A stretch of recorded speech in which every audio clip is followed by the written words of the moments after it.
welcome to the Goldenrod Podcast, bringing you some of the latest and greatest Pokemon news and a few laughs along the way. I'm Ben, and as always, I'm joined by fellow Pokemon enthusiast Conor. Before we begin, you can jump around the podcast by using the timestamps in the description below. So, Conor, what have you been up to since, I don't know, say Friday? Personally, I've been playing through a new Pokemon game. There's a new Pokemon game out. There's a new Pokemon game. I don't know if you heard about it. They kind of came out of nowhere. Game called Pokemon Scarlet and Violet, I think it is. Scarlet I forget. Violet. I got both of them, but I've only played through one at the moment, and it's alright, I guess. And you Scarlet you got? I got both, but I've been playing through Violet. Yes. You've been playing through... What? How come? I thought you were more Scarlet than Violet. I was, but Okay. I started playing Scarlet on stream, Yes. and then I got very, very ill. Oh, okay. So I was like, okay, I'll put that aside for the moment, and I'll go off and I'll play Violet on my own, just so I can like get through a bit of the story, because I've got theories and stuff to craft. Yeah. Which means I need to get through this game and see the post game and see all the lore and the little Easter eggs and stuff like that. And I was basically ill all weekend, so haven't played any of Scarlet and have now finished Violet. Wow, okay. And because last time we spoke, you were planning on streaming it. Was it 3 days in a row? The Saturday, the Sunday, the Monday? That was the plan. I was going to do like 8-hour okay. streams every single day, but I got severely ill on the Friday. Right, okay. I managed to stream for like 2.5 hours and then was just ill all weekend. And it wasn't until the Monday that I finally felt a little bit better, at which point I was going to do a multiplayer stream, which means I still had to play Violet because it was the only one with any of the high-level raids. Right, yes, okay. So from what I'm hearing here is Pokemon Scarlet and Violet made you ill. Is that correct? Yeah, the stress of those games coming out made me ill. Oh no! Oh no! Right, I think everyone knows what we're here for today. So should we just jump into? Well, we've got a little bit of comments, I think, before the review, but they tie in with some of the stuff that I want to talk about in the review. So to set the scene, almost. So yes, Scarlet and Violet released last week. It's the biggest boxed game release of 2022, apparently. Bigger than FIFA, which is massive because FIFA, Call of Duty, they're the type of games that are big year in, year out. That's across all consoles? That's across all consoles. Wow. It's the second biggest Pokemon launch of all time behind Sun and Moon. It's got the highest, well, it had the highest pre-orders in the series history. And the game's expected to be longer to complete than previous games at 30 to 40 hours. However, I haven't completed it. I'd probably say I'm about a quarter of the way through, maybe a fifth. Whereas Conor over here you've absolutely smashed it, right? I'm in the post game now. Yeah, you're in the and by post game I mean like post credit roll. Okay, right, that makes sense. Let's not touch on that yet. Let's jump on to what was it that you wanted to bring up before? Well, you brought up that it sold really well and it's the biggest launch of the year, and it's also made Nintendo refund a lot of games as well. Which okay, I'll come on to that later on.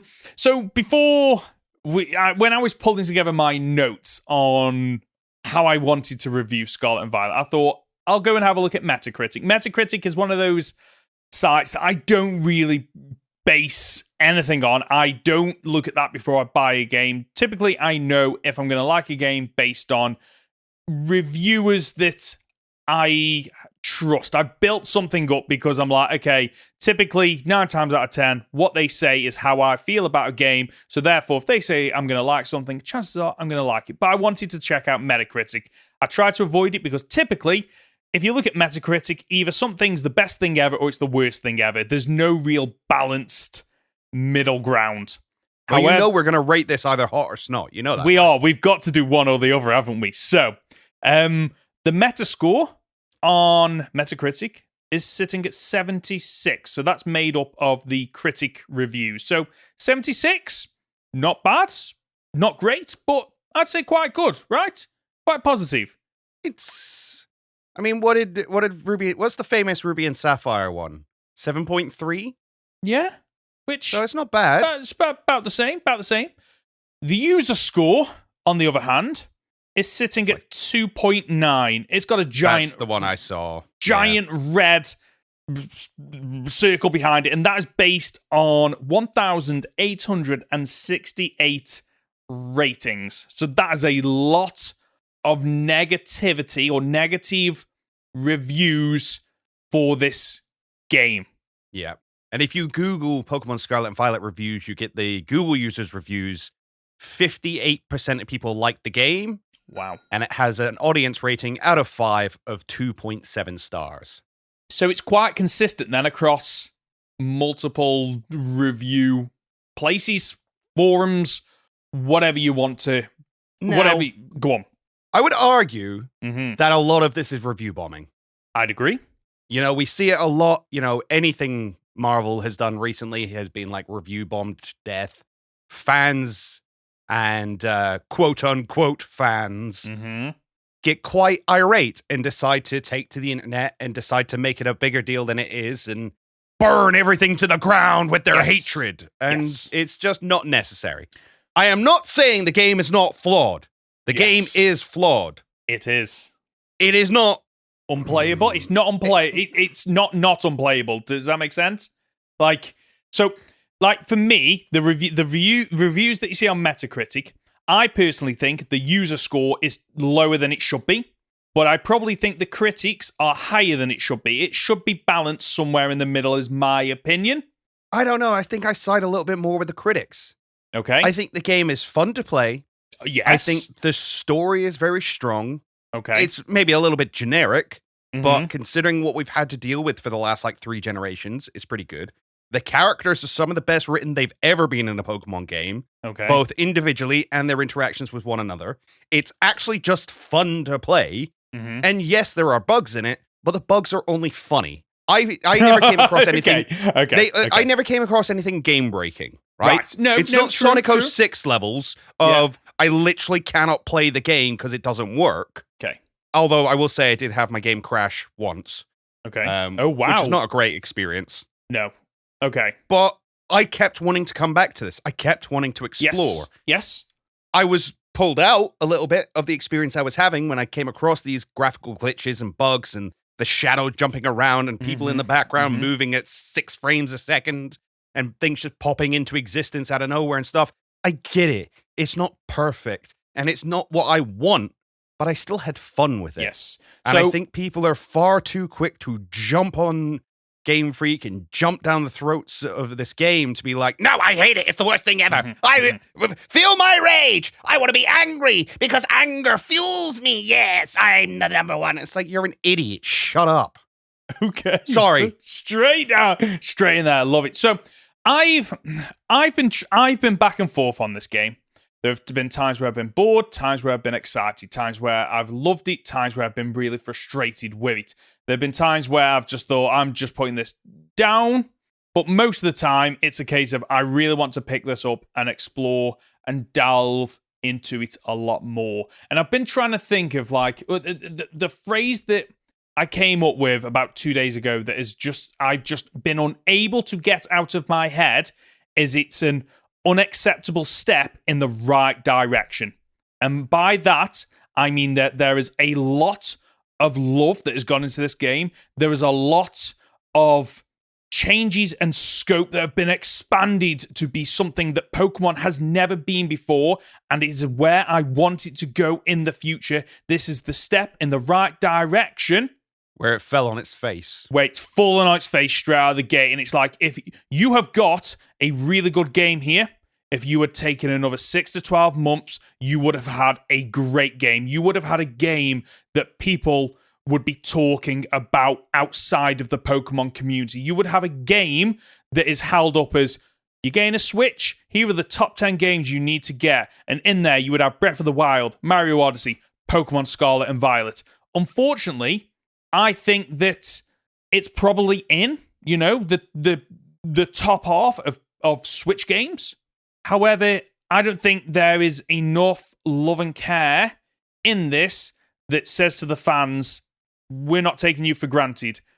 Some of the underlying issues with this game are almost and I'll talk more about this later on. It's typical Game Freak of cutting corners or trying to save resource, but they have never been more noticeable in a game. In a Pokemon game, I don't feel like. Okay, interesting. Shall we jump into the actual? Have you had fun with it? Yeah, I have. I've had a load of fun with it. And you've put 30 hours into it? Yeah, about 30 hours into it, yeah. And I've put 30, nearly 40 hours into it. But the difference is you've not plowed through the game, but you've gone through the game, and I've done what I did with Pokemon Legends Arceus, where I'm like, ooh, shiny. Ooh, something over there. Ooh, new Pokemon. Ooh, and then before you know it, I'm like, I was meant to spend the entire day progressing the story, and I've not even beat the first gym yet. But I just want to say, we're going to bring up negatives here because we have to, because that's like part of doing a review. Yeah. I really enjoyed my time with this game. Yep. You have clearly enjoyed your time with the game if you've done 30 hours of it and just bimbled. Yep. I want people to know going in, like, I have a positive take on this. I think it's a good game. I think it very much highlights the thing I've been screaming at you for months, which is don't pre-order games. Yes. Wait to see if they work. Because if you've ordered it and you've got it and realized it's too buggy for you and want a refund, do you know what would have been simpler? To check if it worked first. Yep. Is it acceptable that it's been released in that state? No. Nope. But this is the modern era, and it always happens. Yeah. And I, like you, if I wasn't in this community, if I wasn't doing a podcast, if I didn't do YouTube content, I would not have bought this day one. I would have waited, just like I have done for previous Pokemon games in the past. However, unfortunately, as a content creator, in order to maximize the potential, so not even the guarantee, the potential of getting more views, more likes, more clicks, you've got to try to be first out of the gate, which means that, unfortunately, you have to pre-order it or buy it before release date, and then obviously automatically downloads and all that nonsense. So it's just one of those things. So I know I don't want us to come across as hypocritical, us saying you shouldn't pre-order it when we have pre-ordered it, but our circumstances are slightly different.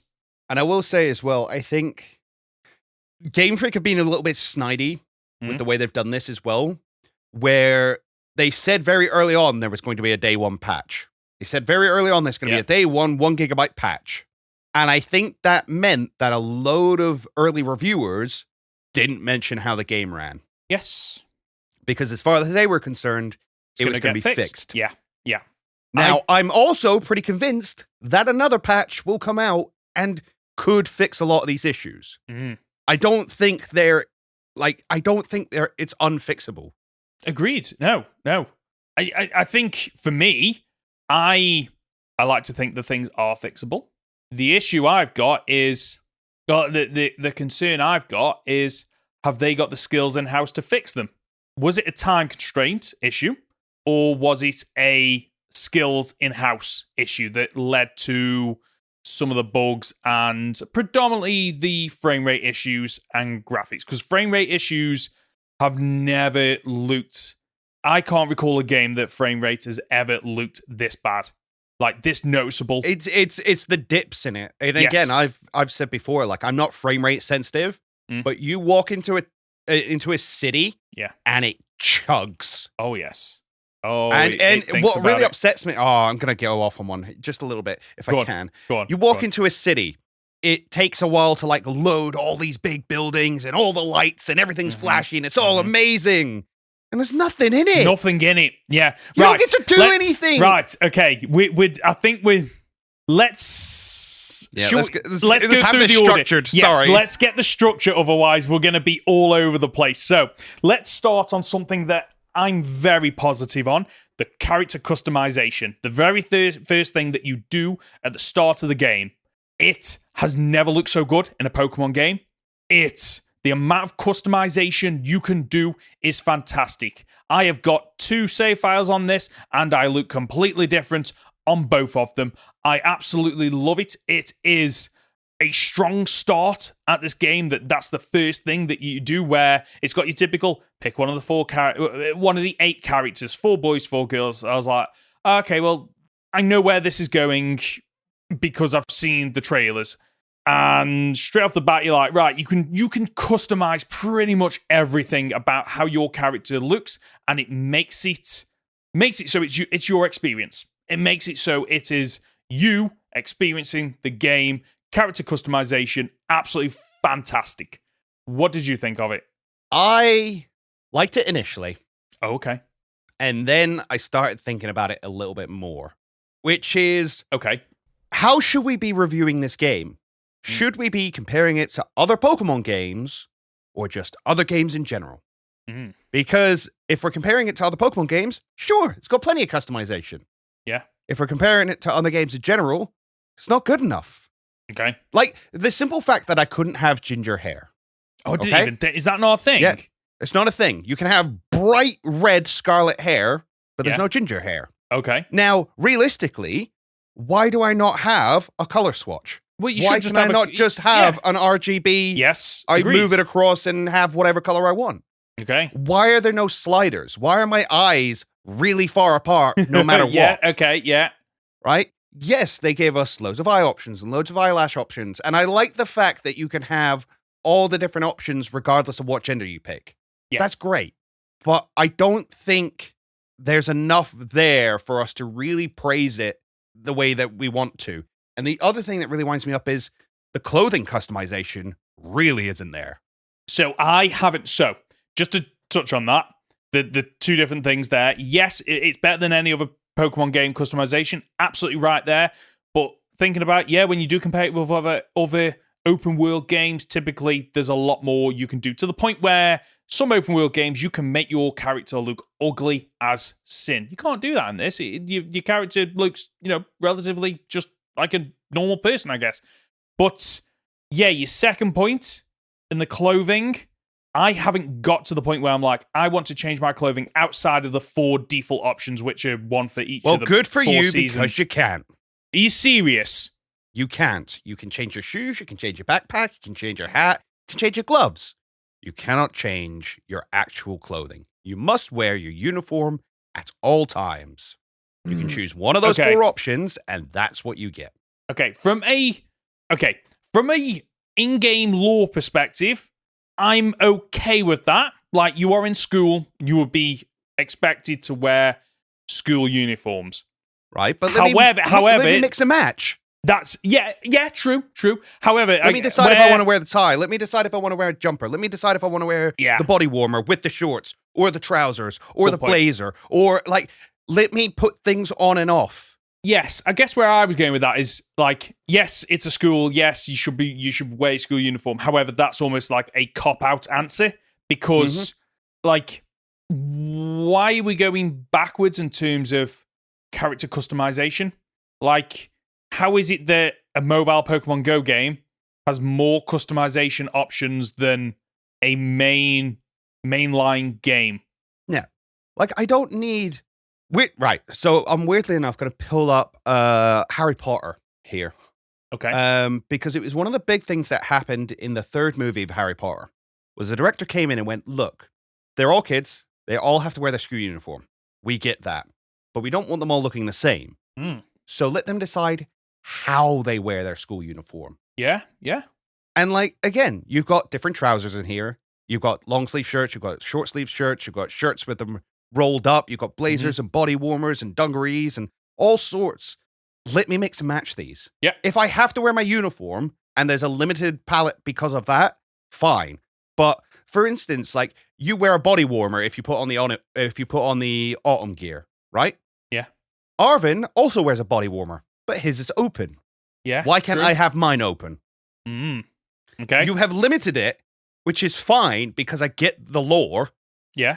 But you've limited it too much, in my opinion. Okay. I understand that. See, I haven't gotten to that part. I'm pretty sure, because what I typically do is whenever I play Pokemon games with customization and clothing, I typically might just take off the hat because I don't wear hats and wear glasses. And typically I'm okay with that until I build up enough cash to go, it's time for a shopping spree. And then I customize it to go, okay, these are the type of clothes I would wear in everyday life. So I haven't gotten to that point in the game where I want to do that. But however, I'm a little bit disappointed that it's apparently not there. Yeah, so as far as customization is concerned, I think you missed the mark a little bit, actually. Okay, fair enough. And again, it comes back to that thing you brought up at the beginning. It's kind of a step in the right direction, and then it falls on its face. Yes. Okay. Should we move on to the next thing, which is character design? So the character models, I think, is what I'm going for here. Although we can kind of say character design because I must say there seems to be a lot, at least in the school and the teachers, some of their designs are fantastic. And I'm not that far in the game yet, but like I've seen them once or twice in the school, and that is it. Like the amount of, and maybe they come back later on a lot more, which is, why they put so much detail into these characters that, in what I've experienced so far, are just throwaway characters. The amount of love and detail, absolutely fantastic. All of the school teachers have side quests. Okay, that explains that then. Okay.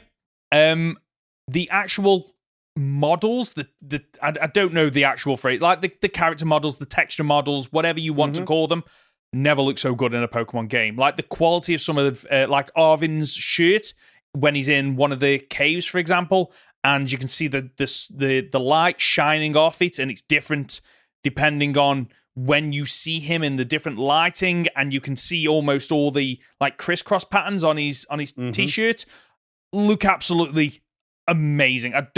Compared to what we had in Legends Arceus, where they were almost pixelated and blurry, even when up close, and this game seems to have resolved a lot of those issues.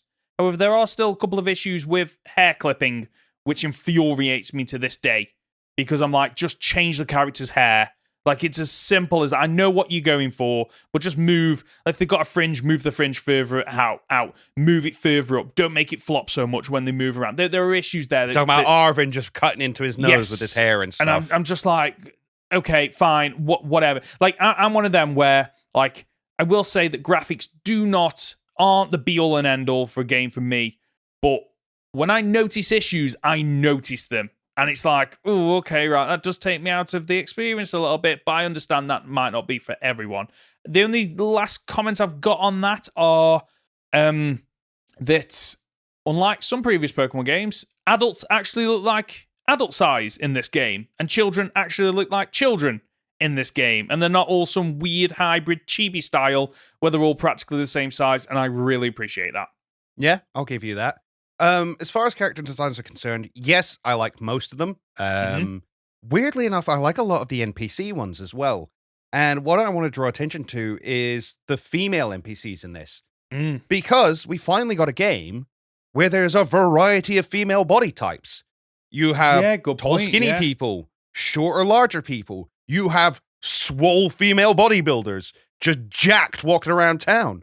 One of the Elite Four members is a very androgynous looking woman. And I love it because for so long, so often it's the case of there is a variety of male figures. Yeah. And then that one female that just gets repeated over and over and over again. Yeah. Unless they're like an old woman. Mm-hmm. Yeah. Or a child, in which case they're like the same, but shorter. Yes. So I'm really happy with that. I think they did a good job of those. I think a lot of the character designs, as far as like the teachers and the Elite Four and stuff like that goes, do a good job of getting their character across quickly. Yeah. Which is what you want in a character design. I think they've made a lot of them very appealing to people. Twitter is, oh dear. God, made me very sad, where they're just salivating over a lot of characters, but at least they're all adults this time. At least they are. Right, okay, fine, leave them to us, I guess. Just, yeah, let's not go down that rabbit hole and the cesspit that is Twitter sometimes. Okay? But yeah, overall, I think the character designs are really good. Yeah. Fantastic. Oh, I've got one last thing to add to this. The character expressions, they were very flat in Sword and Shield. Legends Arceus improved. That's a lot. this feels like a almost natural progression where it actually feels like the characters' expressions are how they are feeling in that moment. Okay. Don't know if you feel the same. So what I noticed is that you've got like your neutral expression. Yeah. And then 4, maybe 5 set expressions. So Okay. you've got happy, you've got sad, you've got angry, and you've got surprised. Okay. And the reason I know this is because there's a gym later on where you have to show all of those emotions. Okay. Right. What's great, though, is that your Pokemon, every single Pokemon in the game, also has those same 4 emotions. Oh, wow. Okay. Yeah. Their models are all programmed with those 4 emotions. Okay. Should we... Plus they're sleeping. Yes. And at rest as well, I think. Okay. You know, you do sometimes run into them just sitting down and chilling out and stuff. Should we move on to Pokemon models then? Which is the next. Okay, yeah. So break that, because I have seen Pokemon at rest. I haven't seen any of the facial expressions, I don't think, but maybe I just haven't like gone, oh, okay, that is one of 4 facial expressions that you can have. So have you like washed them or anything yet? No, not yet. So a lot of it is in there. Oh, okay, right. And the rest, so all of them have a rest model? Is that what you said? I'm pretty sure, because you can occasionally find Pokemon, they're not asleep. Yes. But they're just sat down. Yes. Okay. So there's an at rest, as it were. See, that is the kind of love and attention that we've been screaming at having for, the best part of several months while we've been doing this podcast, of make these Pokemon feel alive. Mm-hmm. And not that I've seen that a lot of them resting as I've been wandering around. I haven't seen the facial expressions, but that sounds like it's a step in the right direction. A step in the right direction. Oh, okay. I will say, like, you're talking about Pokemon feeling alive. I was really, really hopeful for this game. Yes. That, you'd have the bigger ones looking after the little ones, and they'd interact with each other, and they even showed off, like, Zangoose and Seviper fighting each other. Doesn't happen. I haven't seen any wild Pokemon fighting. None. It doesn't happen. Does it not? Right, okay. No. So that was... Literally, there's none of it is in there. So what they've shown us, I think, there is it's the Let's Go mechanic with all the UI taken off. Yeah. Yeah. It's exactly what it was. Yeah. Yeah.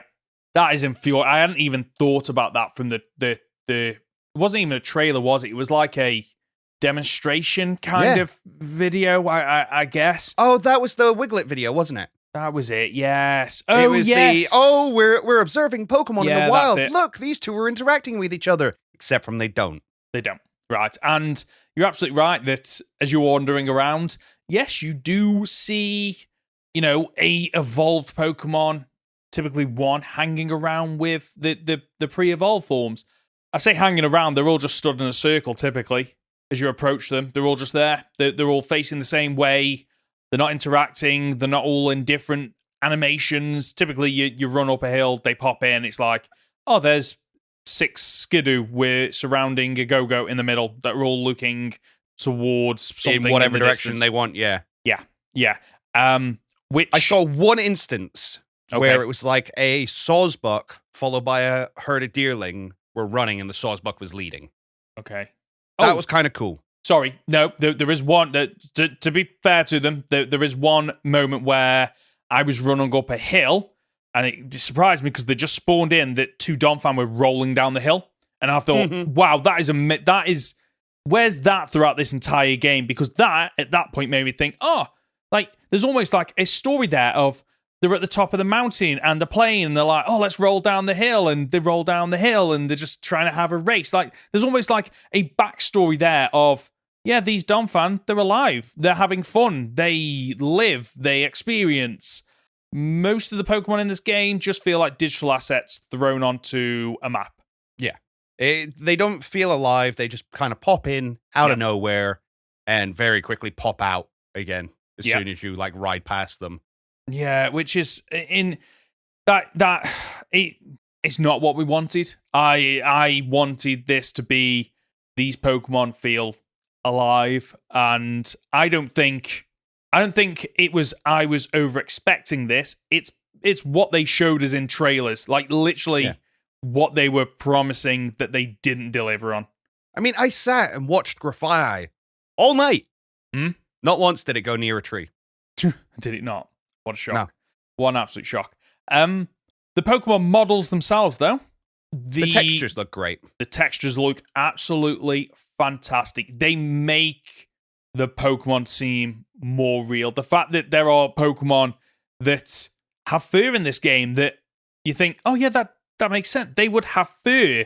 Like, and it's like when you remember when Detective Pikachu came out, and everyone's going, Pikachu's got fur. It's like, yeah, Pikachu would have. It's a rat. It's a rodent. It would have fur. However, in the games, they've never been able to do that. So it was a bit of a shock for some of the Pokemon where you look at them and go, oh, that's the texture they have. But yeah, that makes sense. And it's one of the things that was promised in the trailers that has been bought in the game. Like the Pseudo-Wudo that you see in the first gym. Well, I say the first gym. You see in one of the gyms in the trailer, and it's exactly like in the main game. You see it come out and you think, wow, it looks so much better.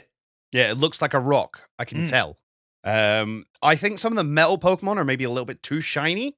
It's almost like, so you know when Star Wars came out, there was a whole new wave of sci-fi that it was like, okay, we now want it to look grungy. We want it to look used. We don't want it to be Star Trek where it's all shiny and brand new. This feels a little bit too Star Trek for me. Okay. So you run into like a Fortress was one of the ones that really stuck out to me. Because Fortress, I've always imagined it being like almost looking very rock shell kind of thing. Yeah. And it's not. It's really shiny. Oh no. Really shiny. Yeah. And I'm like, oh, okay, I'm not sure you'd look like that. And you find the Bisharps and stuff like that, and they're really shiny. I'm like, oh no. But you're constantly in battle and fighting with people. There's no way you would be that kind of well-maintained. You'd think there'd be like scuffs and marks on it, like metal does get scuffs and marks on it. Right, okay. So, yeah. It's a good first step. It now just needs to feel a little bit more lived in. Definitely. Should we move on to... No, I want to talk about the Pokemon designs, if you will. Yes. Okay, yeah, I haven't even thought about that. Yes, go on. Some of them are okay. Okay, so... Some of them I really like. Okay, have you got some that you really like then? Let's talk about... Let's break it down to ones that we like, ones we're indifferent about, ones that were just... That is absolutely horrible. Worst, scraping the barrel. So, weirdly enough, I like most of the ones that they showed us early. Okay. Like, some of the ones they revealed to us beforehand, I liked. Okay. There's a Hammer Girl, which I really liked. I love that, because it feels so out of place that it feels in place. Does that make any sense whatsoever? It's like, the moment I saw that... When I was playing it, I'm thinking, I know what typing that is. I don't even have to think about it. That is so on the nose. And the naming convention's amazing as well. And as it evolves, it just gets bigger and better. I love that Pokemon's design. I like a lot of the fish. Veluza, Dodonzo, and Tatsugiri, I was big fan of. Mabostiff, the hidden doggo that we didn't get to see in any of the previews. The best dog in the entire game. Oh. Big fan of that one. But there's almost a lot more that I don't like than the ones that I do. So just before we jump into the next batch of Mons, absolutely love, and I can't remember its name, Paldean Wooper's evolved form. Clodsire. But I absolutely love it. It's just round, and I'm kind of indifferent about it. Oh, okay. I absolutely love it because and I think part of the reason why I love it is that I was terrified we were just going to get Quagsire brown with a little bit of difference, and we didn't. They actually went, okay, this is the design, because it lives in mud rather than water, therefore it would just be as low-lying to the mud as possible, because it probably loves rolling around in mud. So I love that Pokemon's design. I love, what I'm trying to think, what other, when there's so many and now you can't think of them, so I'm stalling for time. No, a lot of the evolutions were really cool. Have you seen the evolution to Bisharp? No. Very, very cool looking Mon. Have you seen the evolution to Primeape? No, but I very cool looking Pokemon. Okay, right. I'm looking forward because they are. Okay, right. Okay, I'm looking forward to seeing them. Okay, it's good. On the other hand, go on. Have you seen the evolution of Dunsparce? Yeah, what's the point? I don't. People have been screaming out for a Dunsparce evolution, and this doesn't feel like an evolution. I'm sure there's a reason behind it. Yeah, I feel like it was a meme. Yeah, I feel like they literally trolled people. Yeah, I don't quite understand that. And this is kind of like a lot of the issue I have with this generation. Well, the Pokemon in particular, is a lot of them feel like meme Pokemon. It feels like you came up with a funny name and designed a Pokemon around it. Yeah. Like the fact that we have a Pokemon called Varoom and Revavroom. They are, they're interesting. I haven't seen enough of them to give my thoughts on it. I'm like, okay, I'm aware of the naming convention. I've kind of seen them, but I haven't caught one to have it in battle to kind of see it in action, I guess. I think one of the ones that stands out to me the most that just doesn't seem to fit in the game, it's one of those Pokemon that doesn't feel like a Pokemon, is what's the bug Pokemon in the first route that's like Tarantula or something? Tarantula or something. And it evolved. And I'm playing this as a Nuzlocke, so I don't know. So I nicknamed and it evolves into the spider bug, Spider-Man punchy thing. Yeah, it's like I love how it plays. So I'm using in my team. I love how it plays. It is a physical bug Pokemon that can tank hits, but hit hard. Absolutely despise its design though. It is. Yeah. It just does not work. I love its pre-evolved form. That like a bug that's kind of just wrapped in a ball of silk. Love that idea. Absolutely love it. And then when it evolved, and I'm just looking at it going, I don't see that. It's almost like it's missing a middle evolution. But even that wouldn't justify the massive change and how it looks, unfortunately. I didn't like either of the Lechonk evolutions. Yeah, I've only seen the middle form evolution. No, and that's it. You get, but there's a male and a female version. Oh, well, then I am disappointed. That is when I think of a pig, that isn't what, especially considering the first mon is called Lechonk. And then Oinkalone. Yeah, and it almost becomes Slim Emo Pig. Like, yeah, a little bit disappointed there. Okay. Wasn't a fan of that. Wasn't a fan of Palmy's evolution. We sat here and made fun of someone. We made fun of Philly for saying, like, Palmy's evolution is in the thing. I'm like, there's no way that's the evolution. I will say, yes. It wasn't. But we sat here and we said, if we're accepting that Pokemon evolutions are just the same thing but bigger, something's gone horribly wrong at Pokemon. And guess what? It was the same thing but bigger, and it stood up.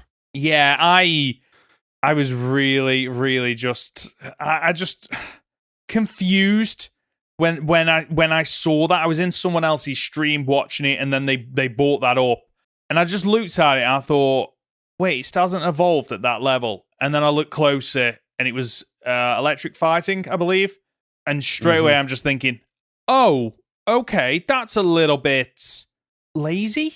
Yes. Maybe that's the word that I'm looking for. I'm trying to think what else was in this this game that You've I like. You've got 3 new birds in this. You've got the electric flying bird, which I did like. I like Wattrel and Kilowattrel. Yeah, I like them as well. Yeah, great designs. That's one of those where you definitely came up with the name first, but fair enough. Bird, the bird bomber, bombardier. Bombardier. Not gonna lie, the first time I saw it, I was like, "What?" Because I saw the Titan version of it first. I was like, I thought it was the baby delivering stock. Yeah, I was. Well, yeah, like the start of Dumbo. Yeah, which is what they've obviously gone for, but I just don't think it works that it's got that thing in its mouth, but it's also attached to its body. Yeah, agreed. I get what they were going for there, and for me, but it's just a stalk. Yes, it should have been something similar to Kangaskhan or Dragapult, where the babies are incorporated in the design, then it would have made more sense. It's almost like they haven't gone quite as far as they probably should have done. Yeah, that didn't feel enough like a Pokemon, much in the same way as Flamigo. Yeah, that is okay. So, and it's a great Pokemon because you get it really early on. It's really strong. Yeah, because unfortunately it doesn't evolve, but it's just a Flamingo. It is literally a flamingo with one letter removed. I remember seeing it in was either the trailer or the opening cinematic. I was like, okay, cool. I'm looking forward to seeing what that evolves into. So it's disappointing to hear that it doesn't evolve. Unfortunately, what did you make of? Is it Knackley? Is it the little rock upside down mushroom? Knackley, I like. And its evolved its forms? first evolution, I like. Yeah. Its final evolved form is so dumb, and I hate it. Okay, I've not seen that one yet. Unfortunately, It's got like you know, you can like make sugar cube pyramids. Yes. Oh, Imagine if you had that on top of a dude. Okay, I think maybe with like I have long seen limbs. it then. Maybe I have seen it then. Another one that just Mash Chief? Don't you be coming after my doggo? That's a Disney dog. That's not a Pokemon. I'm sorry. I saw it on the map and I looked at it and I thought, that's a Disney sprite. It doesn't feel like a Pokemon to me. I was a big fan of Mash Chief. Okay. I will say. What else have we got? Oh, one that I've recently caught. Brambling, which... Yeah. I was like, first I was like, what is that? I hate it. And once I found out it was Ghost and grass, I was like, actually, you know what? That works perfectly. Absolutely fine with that. I haven't seen if it has an evolved form, but I've come around on that Pokemon. And it's weird because I'll like a tumbleweed Pokemon that is basically just a tumbleweed with eyes. Yeah. However, there's a dung beetle Pokemon in this game. That's just a dung beetle. I haven't seen the evolved form. Does it get any better or? I haven't seen it yet. I know it like picks the whole ball of mud. It's not dung. It's mud. It's mud. Okay. Above its head, and okay. it's like it's superpowered and whatever. Speaking of superpowered, you've then got the dolphin. So I haven't. So I've seen that one, but I haven't seen it up close or had chance to use it. So the dolphin in and of itself is cool. Okay. But its evolution is like so dumb. So when you first evolve it, you need to be playing with someone else in order to evolve it. Interesting. You need to be in the union circle. Okay. And then it just gets a love heart on its chest. None of its stats change. None of its appearance change. It just gets a love heart. And that's an evolution. Yep. So it's not a What happens is its ability is called 0 to Hero. Right. When it's in battle, if you switch it out and then switch it back in, it becomes a superhero. And you know that episode of The Simpsons where all the dolphins come on land and they're walking on their tails? No, please it's tell me it doesn't do that. And it's got a big pop collar. And it's so dumb. It's so dumb. Oh no. Why? What? Okay, that is interesting to say the least. So definitely a mixed bag. Yeah. It's the ones that I like, I kind of like. Okay. The ones that I hate, I freaking loathe. Okay, I can understand like, that. there was nothing in here that I was like, that's easily entered my top 100. Yeah. So, yes. Also, go on. Freaking hell, sorry, the big one. Have you seen Gimme Ghoul's evolution? No, I haven't. Pokemon 1000 that you need 999 freaking coins for? So we were right that you need the maximum amount of coins. Okay. To be fair, though... It's the worst. It's the worst. Okay. It's so bad. You remember cheese strings? Yeah. Is it like that? Imagine that, dude, but like a snowboarder. Oh, okay. And pure gold. Oh, you've just reminded... Okay. You've just reminded me of something that I'm going to come back to later on. Okay, right. So... Pokemon models, Pokemon is just one of those things where I'm sure for the ones that we've spoken about that we love, there are people that hate them, and ones that we hate, there are people that love them. That's just the nature of Pokemon, I guess. However, one thing that I do want to bring up, it almost feels like, does it feel like to you that they were restricted with new Pokemon because of the lack of biomes in this game? And I want to talk more about the biomes or lack thereof later on. But, like, where are all the, cool magma Pokemon? Where are all the cool town roaming Pokemon? It feels like there's a bunch of Pokemon missing from this game. Yeah, that was another thing that they said, was you were going to be able to catch Pokemon in the towns. Lies. Lies. Yeah, it feels like, it's like, okay, we have all these Pokemon designs, and, okay, let's strip them down and go, okay, these don't work, get rid of them. oh, what do you mean we've got less biomes to play with? Oh, I guess the ones that maybe wouldn't have made the cut, or we maybe merge or change or tweak, oh, we're just going to throw them in there. That's what it feels like to me. I'm probably wrong. There'll be reasons why, Zero to Hero and Dunsparce's evolution, there'll be reasons for them, I'm sure. I just almost feel like in terms of every generation, you have a bunch of new Pokemon that get thrown, and there's always, Pokemon that are loved, Pokemon that are indifferent to, Pokemon that you really do not like. This feels like it's more skewed towards the bottom half. Yeah. Unfortunately. Now, don't get me wrong. Like, again, when Gen 5 came out, I didn't like any of the designs. And over the years, I've come to realize actually some of those are some of my favorites. Yeah. So I'm half thinking maybe that'll happen. Maybe. But at the same time, I'm not sure. And you're right, there is no fire biome. There is not, like, there's a weird bamboo forest in here, which I'm not sure why there's a bamboo forest in the middle of Spain, but okay.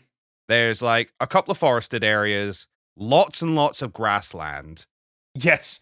Lots of grassland. Water obviously surrounds the area, and you've got one big lake, some mountains, some caves, and the big snowy bit. Yeah. And it feels like... Okay, so whether or not you hate it or love it, okay, the Fortnite map is fantastic because when you look at that map as a whole, there is so many different things, different biomes. And I know biome is probably the wrong word for that game, maybe, but that's the right word for what I'm thinking about in terms of Legends Arceus got that right. Yes, it was spread across 5 different areas, but none of those 5... If that's what we need to achieve this, then fine. Yeah, exactly. And the 5 different the 5 different areas in Legends Arceus all felt very different. There are parts in this game where if you show me a screenshot, I couldn't go, oh, well, yeah, that's on the east side of the map because that's where the grass area is. Oh, that's on the west side because that's where the sand is. No, it's like you've almost got for the entire southern half of the map, it's either rolling grass hills or that's pretty much it. And it's not hard to create a map because they've proven they can do it in every other Pokemon generation. There's always that lava region. There's always buildings with Pokemon in it. There's always hills, sands, caves, mountains, rivers, seas. Like, there are so many different biomes. It's like, why isn't that in this? Like, why are they restricting the biomes, which in turn means that they have to either restrict the number of Pokemon or place them in places where they don't make sense? While we're on the subject of Pokemon, I guess, there's, like, I remember you mentioning in a podcast ages ago about, like, the Pokemon are designed to be in certain routes and there are reasons behind that. And then when you explained that to me, I was like, that actually makes a lot of sense. I don't see the reason in this. I don't see the reasons why over half the Pokemon are where they are.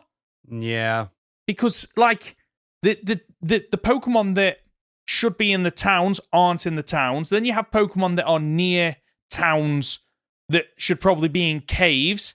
And then you have some Pokemon that are in caves that are also in rocky areas. Like, why are they not different?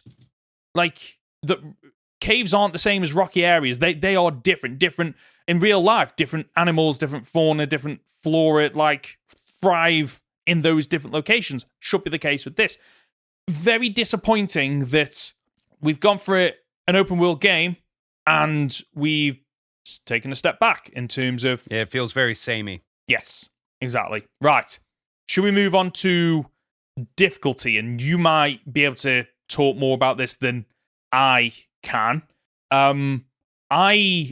So far, and maybe it's because I'm playing it as a Nuzlocke, I felt like this game has a bit of a steeper learning curve at the start of the game.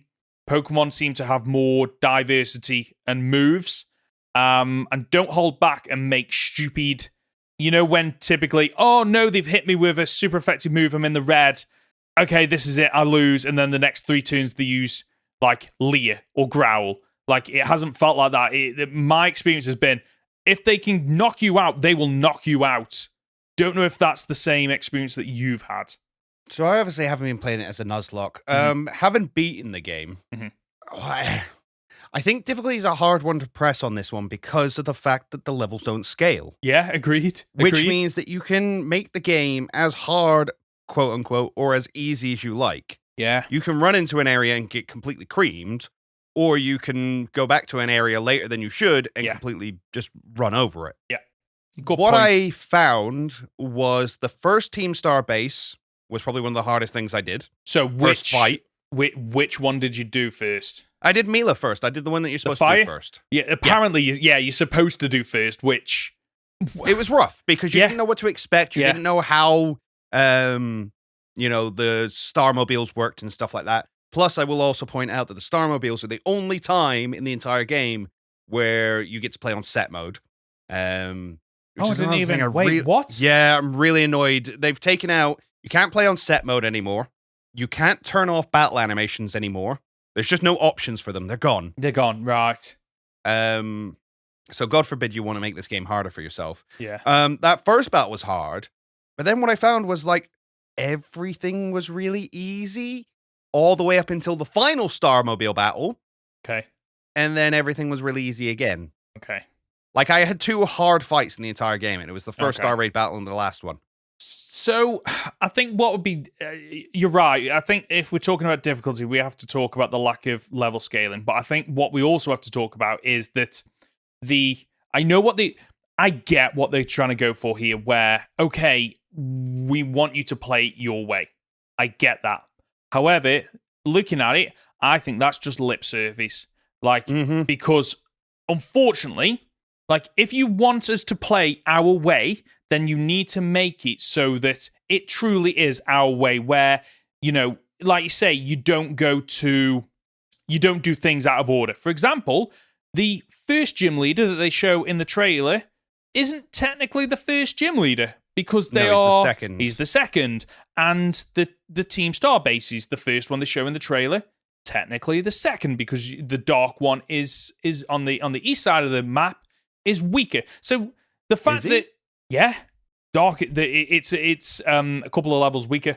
Oh wow! I didn't even realize. Again, I didn't face that until like really late on. Yeah, so I couldn't tell you how many levels weaker, but yes, it is weaker. Which is also the area where the bug is. So over on the left-hand side, you've got what should be the first team starbase and the first gym leader you take on, but also the second Titan. Whereas on the other side of the map, it's the first Titan and the second gym leader and team starbase. If we're going by levels, that's what I'm basing this on, okay? Which, that implies that actually there isn't you can play it your way. It's very much a case of, no, you're supposed to go left, do those 2, then go right and do that one, then back to the left to do the Titan, and then back over to the right to mop up the second team starbase and the second gym. It's like, okay, if you even make a decision, you either make it where you handhold, or you direct the people to do it in the correct order, or you they do. They give you the option. You can get hints from the Pokemon Center, and they will tell you what you should probably take on next. So, I didn't get that then. All I saw was when you hover over and you get some kind of arbitrary message of, oh, this is the gym leader that most people take on first. Oh, this is the Team Star base that's only recently been set up. Like, but that doesn't give you enough information of, okay, wait, should I do that one first? Because there are, I think, 3 gym leaders where it says, oh, they're really difficult. It's like, well, which one of the 3 do I take on first then? Like, because I want to play it my way, but I feel like I'm missing something if, okay, I need to overlevel to beat this gym, only to find out that they're actually the 5th gym, and when I go back and challenge gyms 1 to 4, they're a breeze. Like, that is ruining the experience for me. Yeah. The idea that you can go out of your way to challenge a harder gym first just means that all the other gyms are really easy. Yeah. And unfortunately, it's not like... So, I kind of get where they were going with this, because Breath of the Wild does something similar, where you can just make a beeline straight for the end boss, can't you, without doing any of the other side missions, and... speedrunners. It's harder, but it's possible. Yes, though, exactly. Because it's all down to your skills, not random RPG elements. Exactly. And the problem with Pokemon is it doesn't work that way, because Pokemon, like, yes, you can go straight for the last gym leader, but there's no skill. You can't dodge. It literally comes down to who has the better stats. And ultimately, a level 50-odd Pokemon is going to wipe a level 5, 10 Pokemon. Now, if it was playing more like Pokemon Tournament, for example, where you can dodge, you can run around, you can block, you can tire if I'm under-leveled, I've got the skill to do this. Unfortunately, I'm playing with less hearts and my hits don't do as much. Yes. But I can be good at the game. Yes. Can't do that with this. Like, so straight off the bat, it's like, okay, you are saying that we can do it in any order, but we can't, because that's not the way the game has been built, unfortunately, because you are what you can do is based on your current levels, and that is it. And EVs to some degree, but mainly levels. So that just doesn't work. The ability to play your own way, I would much rather them just go, okay, just so you know, like when you load up the map, these are the levels that we think you should be at in order to take them on. Because then you can still technically play it your way, but at least it's clear that this is the order you should do it in, but you can choose to do it however you want, rather than can I take on this person? Am I high enough? Oh, I've just got wipes. Okay, right. Oh, I'm going to try these ones. Oh, okay, I just absolutely smashed them, and you're left feeling unfulfilled. Yeah. Unfortunately. Yeah. And speaking of EVs, if I can, I just want to talk about the breeding mechanics. Yes. So, yes, good point, because I haven't done breeding, but I hope I'm wrong. The picnic mechanic is the only way. The picnic mechanic is the only way. Why? Like, why? What? I don't know. Break it down. Like, have you used the breeding mechanic then? I haven't, but I have a lot of people in my Discord who have been doing it. And from what I can gather, it is a case of you bring your party in with a picnic. So if you only want one specific Pokemon bred with, say, a Ditto, because you're like shiny hunting and trying to do the Masuda method and stuff. Sorry, my voice cracked. You're trying to do the Masuda method and stuff. Yeah. You have to just have 2 Pokemon in your party. You set up a picnic, and then you wait. And you have to check the basket every 5 minutes. Manually have to check the basket every 5 minutes. And you can't do anything else, because you have to be in the picnic. What the actual... Like, the breeding mechanic has worked so well it's for been so a long. staple since Generation 2. The only thing that I could say would, to improve it, would be more ways to make it easier to get better IV Pokemon. I know there are ways to do it, but from my experience in Sword and Shield was that, like, you got a lot more misses than hits, unfortunately. So improve the way to get better IV Pokemon. And the only other thing that I can think of to make it better was that you don't have to go back to the person and go, oh, we found an egg. Just make it so there's an automated thing where, they call you. Hey, we found an egg. Do you want it? Even better than that, just make it where when you go back and they turn around and go, oh yeah, while you were gone, they laid 20 eggs. We're going to transfer them to your box now. Like, why not? Why have we taken something that only needed slightly tweaking and reinvented the wheel when it didn't need reinventing? That's what I don't like. Because you could argue that, well, the reason they've done it is because they want more people to use the picnic mechanic.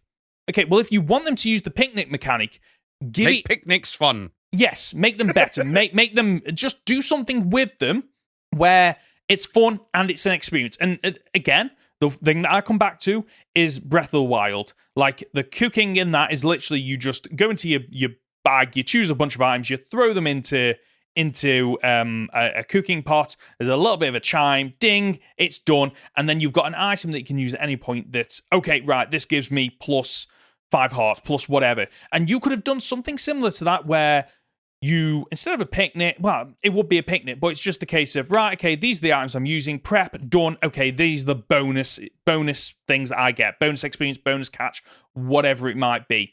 Why are they so obsessed with creating a mechanic that, yes, looks good the first couple of times that you do it, and then you never do it again. Until you eat them. And then it looks horrendous. That's the thing. They've even backed off. Like, have we got an earlier build of the game than was showed off in the trailers? Because the lag is back. And, like, in the trailers, we saw them at least take a bite of the sandwich. Now my player just leans their head forward. Like, what I don't get is, like, people eat sandwiches. It's not a stretch for people to be disappointed when the character doesn't eat the sandwich because it breaks the immersion. Like, the curries looked better. Yeah. And that was easy to pull off because it's just a spoon in the mouth. At least it had a spoon, but at least it opened the mouth and put the spoon in the mouth and you could see that it ate the goddamn thing. Anyway, I'm getting round up. No, so not only have they gone with the picnic mechanic, which no one cares for, is they've kind of forced us to do it by doing egg hatching in the worst possible way. So, in actuality, for some... this is what blows my mind, is that actually, if I want to build a competitive team or have the best odds of getting shinies, you're telling me I should be using Sword and Shield rather than Scarlet and Violet. How does that make sense in any world? And because there's nothing stopping me doing that. Except for you can't, because there's no link until January. There's not. You're right. However, come January, like Pokemon Home's there, I can go into Sword and Shield and get the majority of the Pokemon I want as shinies quicker than I could in Scarlet and Violet. And I don't understand. Like, I know that there has been complaints within the Pokemon community that shinies aren't worth as much anymore because they are getting easier and easier to get. But the way to fix that issue isn't to make shinies harder to get moving forward. Like, that's almost seems like, is this what this has been introduced to do? Like, I don't understand. I don't get it. I don't understand. Can we side tangent as well into shinies now? And the fact that, like, yay, shinies are in the overworld again. Except when they don't shine, they don't give off any stars. They don't make a noise. Okay, so you know British Eagle that I do collabs with. So in his live stream, he missed a shiny. People in the stream were shouting at him, and like playing it back, I'm like, yeah, I can see why you missed that. Like, why is it not? Like, Legends doesn't even give off stars. No, Legends Arceus had it done. It was like, it gives you the chime, it see the stars come off it. Like, and I know why they don't do it. It's because the bike's too fast. So by the time you'd hear the noise, you turn round and the thing's disappeared. It's gone. Doesn't exist anymore.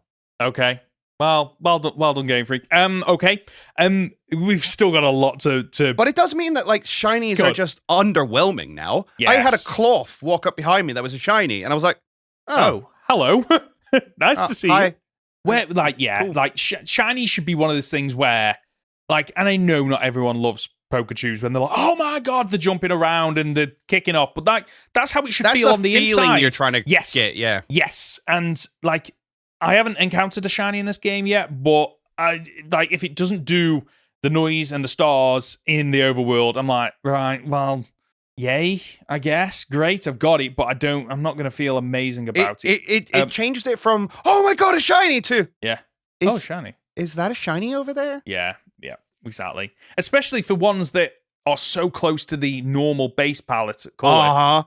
That it's like you're never going to know if you see a Gengar or a Garchomp or a Pikachu. Yeah. You just go, is that one?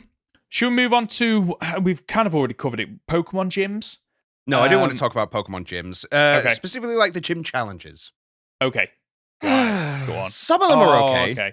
Okay. So I've done 3. So I've done the first 3, but I'm okay with you spoiling the later ones. They are not something that I'm fine with that. So, okay. So. There's one, like I said earlier, where you have to do like a whole dance routine thing and show off a bunch of emotions. Okay. That is like, okay, somebody designed this that has no place in anywhere else in the game, and I do it for 5 minutes, and it's really slow and it's really boring, and I messed it up to begin with, and nobody seemed to care. Right. Like, it didn't seem like I could fail it. Okay. So it just seemed pointless. Then there's like a downhill snowboard section. Okay, which sounds cool. But you ride Koraidon and Miraidon, and like the controls are fairly stiff, Yeah. So, like, to the point where it's kind of hard to mess up. Oh, really? Right, okay. And, like, it gives you, like, 2 minutes to do it, and I did it in, like, 30 seconds. I'm like, all right, cool. Yeah, that's fun. Like, okay. Some of them are... And there's one that makes you trek across the map. No, really? Literally, you have to trek to the other side of the map to Why? give a guy his wallet. Yeah. And then you have to take part in an auction. And then you need to travel all the way back to do the gym battle. Okay. Right. I am a big fan of before you take on the gym, you have to do something. I'm a big fan of that mechanic. It's an opportunity to just mix them up, to show that the gyms are in fact different, that the gym leaders have a personality of what they want to get you to do. Okay? However, out of the 3 that I've done so far, like the first The one giant olive roll. So which, like, that doesn't make any sense. What's bugs got to do with olives? Like, that just doesn't work. The town is about olives. It's about the olive festival, and doing that apparently makes for a good harvest and stuff. Right, which, sure, whatever. I'm just like, okay, straight away I'm off to a bad thought about this when I'm walking up and it's still not fully spawned in. I'm thinking, what? No, I just laughed. Oh, okay. It's Discord. And then my first thought was, this is something to do with football. This is great. It's going to be multiple Pokemon on each team. Nope, you've just got to roll the ball to the other end. It's not overly difficult, and it's just rubbish. Then catching, and it's not timed. Like, you can't mess it up. No, it's not timed. No, exactly. It's just you will do it. Finding the Sunflora, yeah, cool. I guess, like, frame rate issues aside, where it's like the stuff and nightmares, and then Iono, is it the electric gym leader? So, like, I was bored by hers. However, I did like the fact that it was a live stream and they played up her character from the video. So I like the idea that, you know, when we said about potentially hers should be almost, you are live and you're trying to build up likes and subscribers by fighting people and giving them an exciting battle. So they got half of it right, I guess. It's just nobody would watch that. No, exactly. Like, who would be watching basically Where's Wally?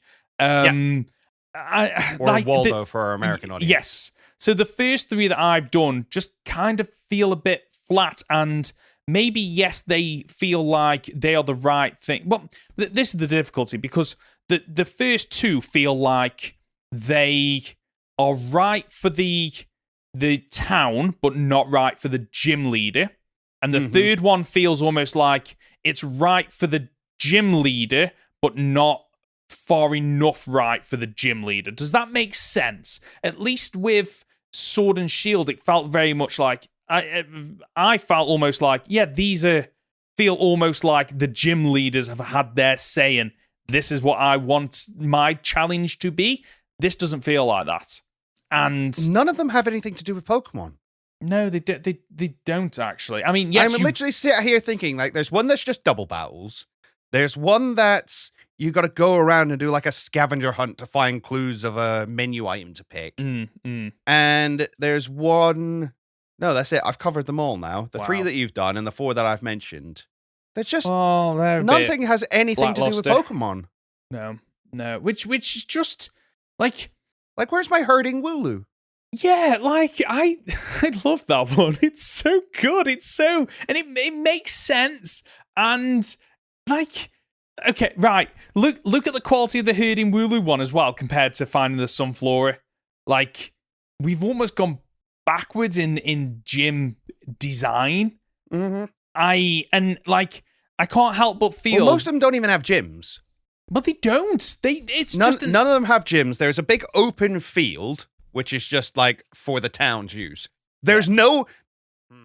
Okay, slight spoiler. There's no Elite Four. Wait, what? You know how, like...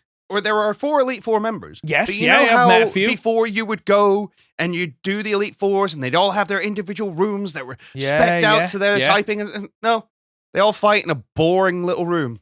and they all fight in the same boring little room. You stay there. Okay. And people walk into the room, and then you have your battle, and they go, well done, I'll call in the next guy then. So what I'm hearing is the Elite Four of this game, in design, is more boring than X and Y that came out in 2013 with the fire chamber, the dragon chamber, the steel chamber, and the water chamber, where literally you walk in and there's an animation of fire erupting, water exploding, a dragon's wings open.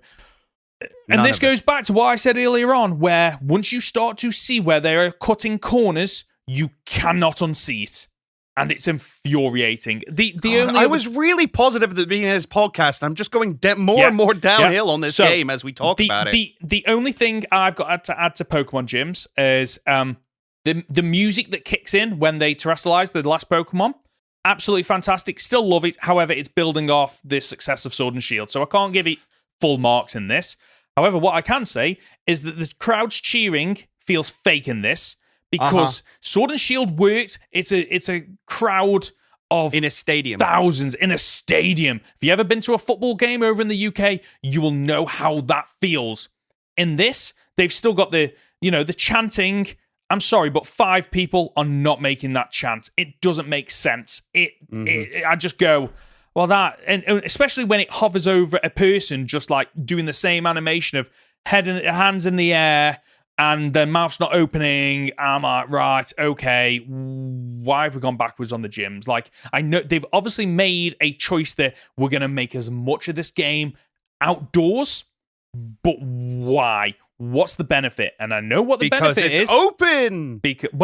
It's open, and it saves money. Yeah, resources. It saves resources. They put so much effort into designing these towns where nothing happens. Nothing happens. Exactly.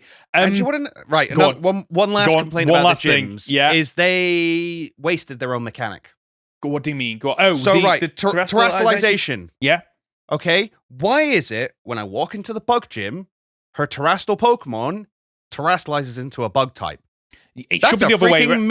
That's a missed opportunity. It should be the other way around. It should be a different type of Pokemon that terastalizes into a bug type. Yeah. It should be a bug type Pokemon that terastalizes into something that's super effective or resists or is somehow a option against what is otherwise super effective against this team. Perfect option. Perfect. The first 2 gym leaders, they start with a bug Pokemon that changes into a rock type because then it covers fire and flying, which are the main predators of grass and bug type Pokemon. That's how it should have been, which makes you go, okay, right, I need to bring my usual Pokemon for the first 1 or 2, and then I need 2 or 3 Pokemon to take on a different typing. But of course, we can't. You don't have to readjust your strategy. You don't have to think outside the box. You just keep clicking A, and you're good to go. Oh, they brought in a different Pokemon. Well, they're still weak. It's now weak against the thing I was using anyway. Yes. So it's fine. Yeah, exactly. Yeah, it's great because we'll talk a bit more about the Terra mechanics because honestly, I'm in love with it, and I'll explain why later on. However, it's not used in the right way in the gyms. Unfortunately. Should we talk about one of the other new mechanics, the Let's Go mechanic? Yeah, this is not okay. Not how it was advertised, I don't feel. No? Okay. In what way? No, because my experience so far is that the auto-aiming is a nightmare. Pokemon run in the wrong direction. I will give you that one. Because it's whatever direction your character is facing, not which direction the camera is facing. Yes. Which is silly. And there's no proper auto-aim I can't remember Pokemon Legends Arceus whether or not there was an auto-aim reticule or something that said, you are targeting said Pokemon. I think there was, or at least the camera locked onto them. Like, there have been times where it just, am I locked onto this Pokemon? I don't think I'm locked onto this Pokemon. Oh, I am locked onto this Pokemon, but there's no cursor or anything that signals that I am locked into this. The worst one's when you're trying to fight a Pokemon in the air. Because you send your Pokemon out and it runs forward and it's like, no, there doesn't seem to be any Pokemon here. Even if it's a flying Pokemon. Right. Because it's just slightly higher than yours is. Wow. And it's like, okay, left trigger target? Nope. Yeah. Okay, doesn't seem to want to target that thing. Nope. Oh, well, I guess I'll just keep pressing the right trigger to throw my Pokeball and hope that maybe I will hit it at some point and get into oh, no, never mind. And, like, I've had issues where I throw out a Pokemon and it just stands there. I'm like, it's 3 steps away from you. Yes, I've aimed in slightly the wrong direction, but why are you doing that? And like, what I don't understand is, why is it 1 in the wild and 3 in bases? Why is it not a case of, when you are running, you activate the Let's Go mechanic, and then depending on how many wild Pokemon are in the area, your Pokemon will spawn in the order you've got them. So if there's 1 wild Pokemon, you only need one of your Pokemon in. If there's 6, your 6 Pokemon come out to battle. And then you build these connections with these Pokemon that are then following on. This should have been the next step in the follow mechanic that we've had in and out, taken away, added in, multiple Pokemon games. Sorry, it should have been a case of all your Pokemon are in the Pokeballs, unless you're using the Let's Go mechanic, all 6 Pokemon are following you on the adventure, picking up items, battling Pokemon. But no, we get something that is in the middle, that is neither the best of either functions, and in my experience, doesn't sodding work. I am frustrated with this mechanic because it just doesn't work. I rarely found myself using it. I found, like, if I ran into a new Pokemon, so for instance, what I did in this game was I caught all the new Pokemon, and then just got the others, like, in a battle so that they were registered in my Pokedex. So if I wanted to go find them later, I could, and things like that. And that's what I tried to use the Let's Go mechanic for, was just like, oh, there's an old Pokemon that I haven't seen yet. Go beat it up so I can add it to my Pokedex. And other than that, I just didn't use it. No. Because, as you say, it just didn't work properly. Yeah. It's not how it was advertised. Like, in the warning signs were in one of the trailers that we broke down, because the Pokemon, when they were advertising it, kind of ran over the item. The item appeared in the inventory, but then the Pokemon kept running. So it was there. They just hit it really well as normal. And it's just like, why introduce this when it doesn't, not even that it doesn't work as intended. If it is working as intended, then why are there still issues with it in terms of lock-on functionality? Like, and making it, like, I thought it would be a case of you hit R1, the Pokemon's on an adventure, and as you are running, it's just going to run off and find wild Pokemon. It's going to find items. And I didn't get that experience. I got an experience of it runs off and does nothing, or it stands there and does nothing. I think in the 30-odd hours that I've played, it's probably retrieved 2 items.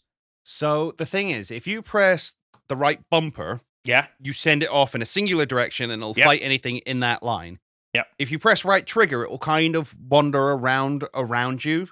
Okay. And, you know, that's not a bad way.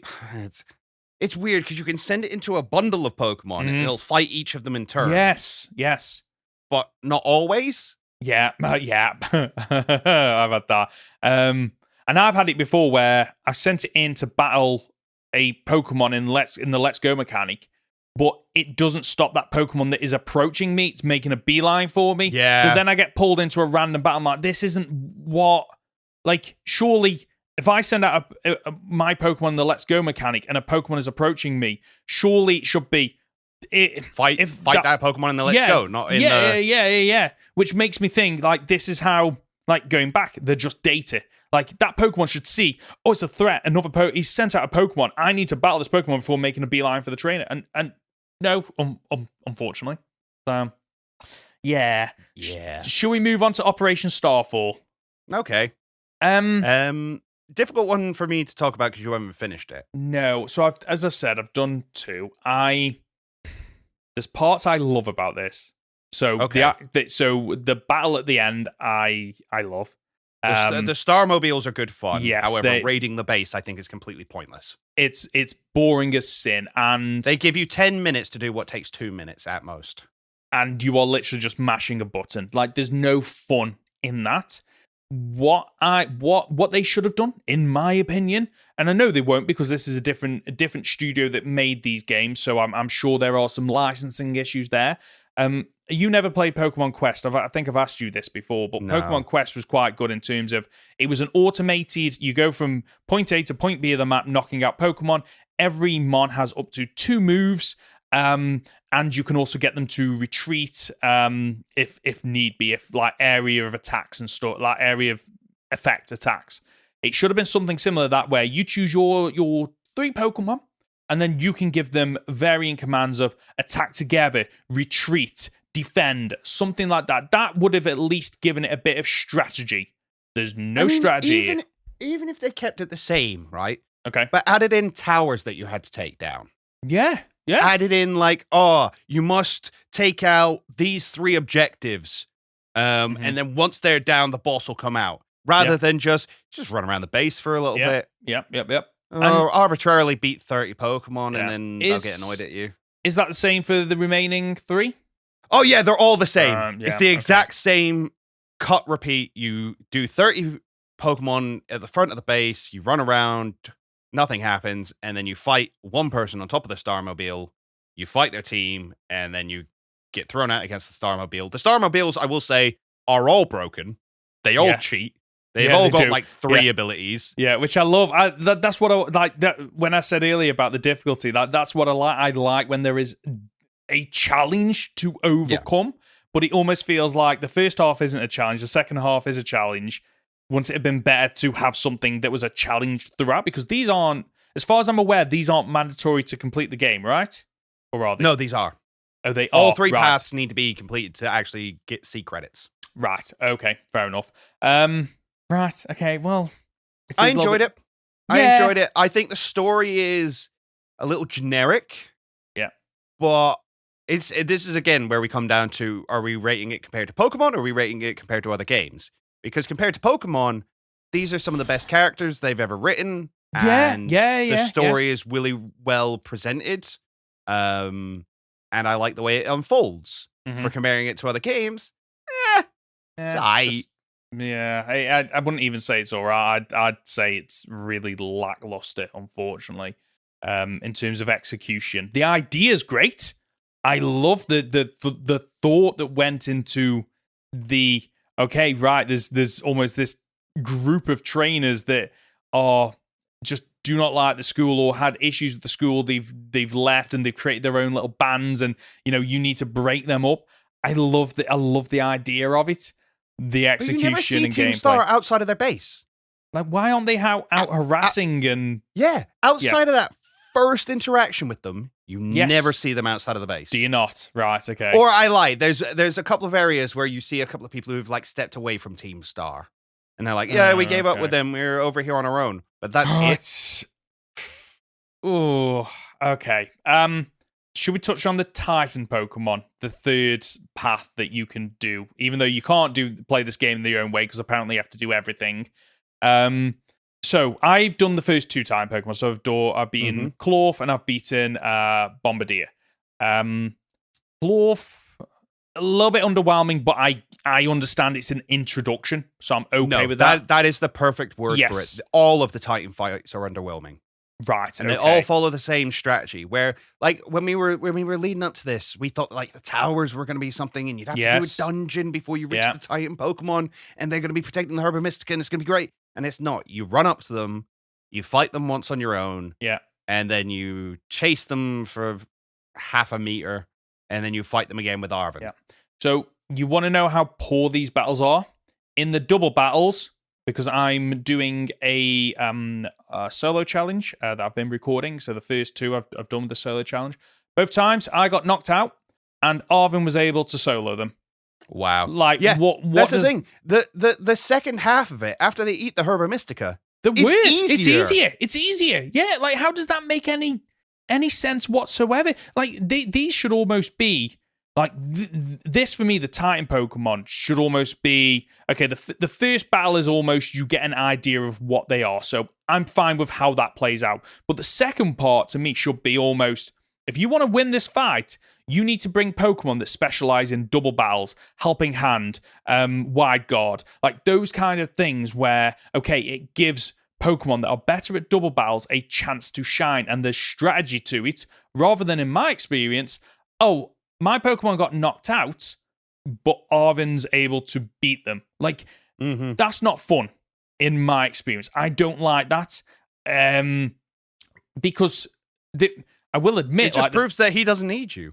Yeah, apparently not. He can just go on this adventure and do it himself. Like, don't get wrong, like, I love the size of them. I love the fact that, the noise they make once they eat the Herba Mystica and they power up and you're like, oh, okay, this is going to be this is going to be difficult. And what we basically got was a underwhelming version of the totem Pokemon from Sun and Moon. Yeah, because at least in the totem Pokemon, like when they powered up, You knew what they powered up in yes. as well, and they felt like a threat. Mm-hmm. Whereas, like, at no point does it tell you, like, oh, their attack power's gone up, their defense has gone up. Have they just got more health? I literally don't know what the Herba Mystica does for them. Yeah, like, for me, maybe they should have mixed it up and, like, you know, I've already spoken on the double battles, and maybe that's how you do it. Maybe it is a case that they are that powerful, and your objective is just to survive while Arven figures something out in order to beat them, and then you have to bring stall Pokemon that specialize in, you know, protecting, lower accuracy, flying up in the air to get away. Like, what we've got is just, it's more Pokemon battles, but you find a bigger Pokemon. Mm-hmm. Whoop-de-doo. Like, and like the first one, when I beat Clorf, I was like, okay, that's the introduction Pokemon. I'm going to judge it on that alone. I'm not going to judge it on that one. But then when I got to the second one, I'm like, yes, you have to go. The added difficulty this time is you have to go up a mountain where it's throwing boulders down at you. Sure, fine, easy to get through, like really disappointingly easy to get through. But I've got to remember this isn't a game aimed at adults. No, but neither is things like Ocarina of Time. Yeah, and I distinctly remember trying to climb up the mountain in that, right. And like the boulders falling on you, and it was really, really like not really, really difficult. But I remember having a hard time with it. Yeah, and just Also, the boulders look silly. Yeah, they don't look like boulders. They don't. They look like big chocolate balls. Yeah, 2 round. Exploration. One thing I want to touch on is the fact that trainers aren't mandatory anymore. Thought I was going to hate it. I actually like what they've done with this, and I think I know why they've done it. Because in Legends Arceus, if you were like me and you didn't leave the first area until you had basically maxed out the Pokedex for that region, your Pokemon were very overpowered. So could you imagine doing that where, okay, I'm on this route, I'm going to catch every Pokemon, I'm going to revolve every Pokemon. Right, I'm on the next route, I'm going to catch every Pokemon, I'm going to revolve every Pokemon. And then, I've got to take on the mandatory trainers and you wipe them out. So I think that's probably why they've made it so they aren't mandatory. And like you say, you can choose, it's your adventure, you can choose whether or not to take them on. See, I'd argue they've done it a different reason, which is the fact that when you wander far too far ahead, you don't immediately get wiped out by a trainer you didn't see. I hadn't thought about that. Because you can avoid, I was going to say you can avoid the Pokemon, but some of them are just so small that and some of them just appear in front of you. What I do like, though, is that they've actually made it so there is a reward for beating them. In that there are certain people at Pokemon Centers that give you TMs. So I quite like the fact that they haven't just gone, they're not mandatory anymore, take it or leave it. It's, okay, we've tweaked it and we've given you a reward based on the new method of actually going out, finding them and beating them. But actually, you are right. There was an area where I was level 24, wild Pokemon were about level 30, 32, and I ran into a trainer with a level 54 Miss Magius, or maybe a 45 Miss Magius. Were you walking towards the Elite Four? By any chance? I was at the north side of the map. That's all I could tell you. I don't know what's up there. And then I was like, it got into the battle. I was like, okay. How do I? And I won it. I won it, but I had to use a lot of X items, but I won it. But yeah, I'm okay with the trainers not being mandatory, which is amazing because I thought I'd be the opposite way because I love the fact that trainers in the old games are mandatory, but from a Nuzlocke point of view. So yeah, I'm okay with that. I'm fine with it. It leads to the world feeling a little bit empty. Yeah, I get that. Yeah. Like, again, there's these big built-up cities with nothing in them, and then there doesn't seem to be that many people in the wild. There's like 8 in every area or something stupid. Yeah. And they've got nothing to do other than like fight you if you want to. Yes. Whereas routes used to be filled with trainers. Yes. And it was part of the fun of trying to get around some of the trainers, like being creative, like spinners or people that would roam. Like this game is missing roaming trainers, like just wandering around, and every now and again they'd stop, they'd look around, maybe they'd throw out one of their Pokemon and pet it. Like you get what I mean, like something like that. Instead, they're all just standing there waiting for you to approach and challenge them, unfortunately. And something else that I want to touch on is the user interface. And I've kind of wrapped up a few things here. The Pokemon images are the same style as BDSP, and I think they're the best we've ever had in Pokemon. I'll give you that. I prefer pixel art myself, but that's my style. I do love how these ones look, though. I think they're readable. Yeah. I think it's upsetting that there is no shiny sprites. Is there not? What? No, so if you catch a shiny Pokemon and put it into your box... It's the same... I hope you marked it, because otherwise you ain't finding it again. Yeah, good luck finding it. It's just weird that this is... But you can... On home, you can see the shinies, can't you? Mm-hmm. So, like, why are they not using the same... Yeah, this is what confused me. Like, why aren't you using the same... Why are you designing the same sprite twice? Like, do it once and do it well, and do the shinies, and then you're done. You just use these forever. You're done. It's considering how, like, unfinished the game feels in a lot of ways. Yeah. It feels like over the 3 years that they've had, even though that's not a lot of time, they've mismanaged that time. Yes, agreed. And put way too much effort into things that didn't matter, and not enough effort into things that really did. So, my thought on part of this is that their graphics department, so I'm talking typical, not creating models or creating the overworld, I'm talking about like just images that overlay things like the Pokemon images, or there's some flora bar at the top when you have to find them and how beautiful it looks. Like, and when you start the game and it shows you your character sheets. That'll all be outsourced. And probably, but that all looks gorgeous. It looks beautiful. Like, as someone that does marketing as my job and having to do graphic design, top tier. Like, some of this artwork, for lack of a better word, is beautiful. Like, it is the things that you would have on your CV, on your resume, to go, yeah, I designed that. And you look at it and think, wow, it looks amazing. So I have to give them credit that a lot of the UI and the graphics do look amazing. How do you feel about the battle UI? Because that's something we have been openly negative about. I like the simplicity of when you are selecting an action. You know, where at the bottom you've got the Pokeball, on the right you've got Fight Bag and all that. Mm-hmm. Fine with that. It feels unintrusive. Yes, absolutely. I'm not a big fan of the design of it, but it feels unintrusive. Yes, fine with that. What I don't like, though, is the health bars and the text. It feels almost like they are oversized. You know, have you ever played about with your phone or Windows and you've put it on like, oh, this is, large font for people that, have reading. Hey, I'm blind. I need to have that. Yes. Yeah. But I know what you mean. But that's what it feels like. And it feels like, okay, why not just give us the option to custom? Like, where's that gone? The option to customize it. Like, for me, it should almost be like. Remember frames? Yes. That thing that's been in existence since, Gen 1, Gen 2? Yeah. Nope, not anymore. Can't. Nope. So it's a mixed bag. There's parts of the UI for the battle system that I love, and parts of it that I'm like, I just don't understand why you went here. There's really annoying parts where when a Pokemon's attacking you, and instead of it still showing their HP, their health, or their level, the level disappears. Why does their level disappear? There's been plenty of times where I'll take a bunch of damage and go, wait, I didn't check the level. What? Am I underpowered? Yeah. Am I overpowered? Yeah. What's happening? I guess I'll wait a minute. It just disappears for some reason, which I don't understand. And I'm sorry, but going back, I never played Battle Revolution, but I have seen enough of it to know that the things hovered over the Pokemon when they attacked or when they were hit, and when they got hit for a lot of damage, like super effective or critical, it would shake to show the impact of it. Where's that? It just it. I don't like the camera. I don't like the way the camera works in battle. And I know you can move it around, but not always. Sometimes.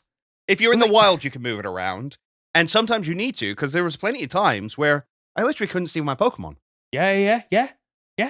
Or because I was using the big hammer one, I couldn't see my opposing Pokemon. Yeah. Couldn't see what was happening because there's just a big hammer in the way of the screen. And so that was kind of stupid. Plus, the battles are slower. They've slowed the battles down again. They feel slow. They do feel slower, which is strange because, like, we spoke about them speeding things up to increase the flow. Well, listen, one of the simplest things, like Legends Arceus, you would have the animation for being paralyzed and the text for being paralyzed come up at the same time. Yeah. Now we're back to it's one followed by the other. Yeah. It's the cloth battle, I think, is the one that's really, really bad for it. When it's Anger Shell props. Oh, and it's like... And you got to sit there and it's like, 3 times. It's attack rose. Yeah. It's special attack rose. It's speed rose.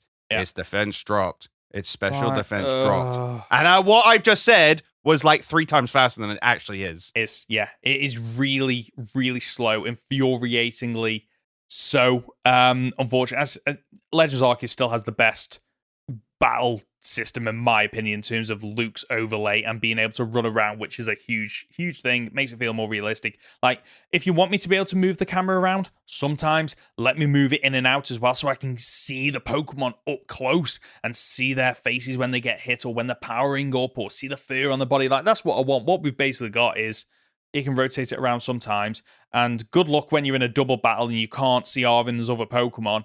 Like, what is that? What is that about? Anyway.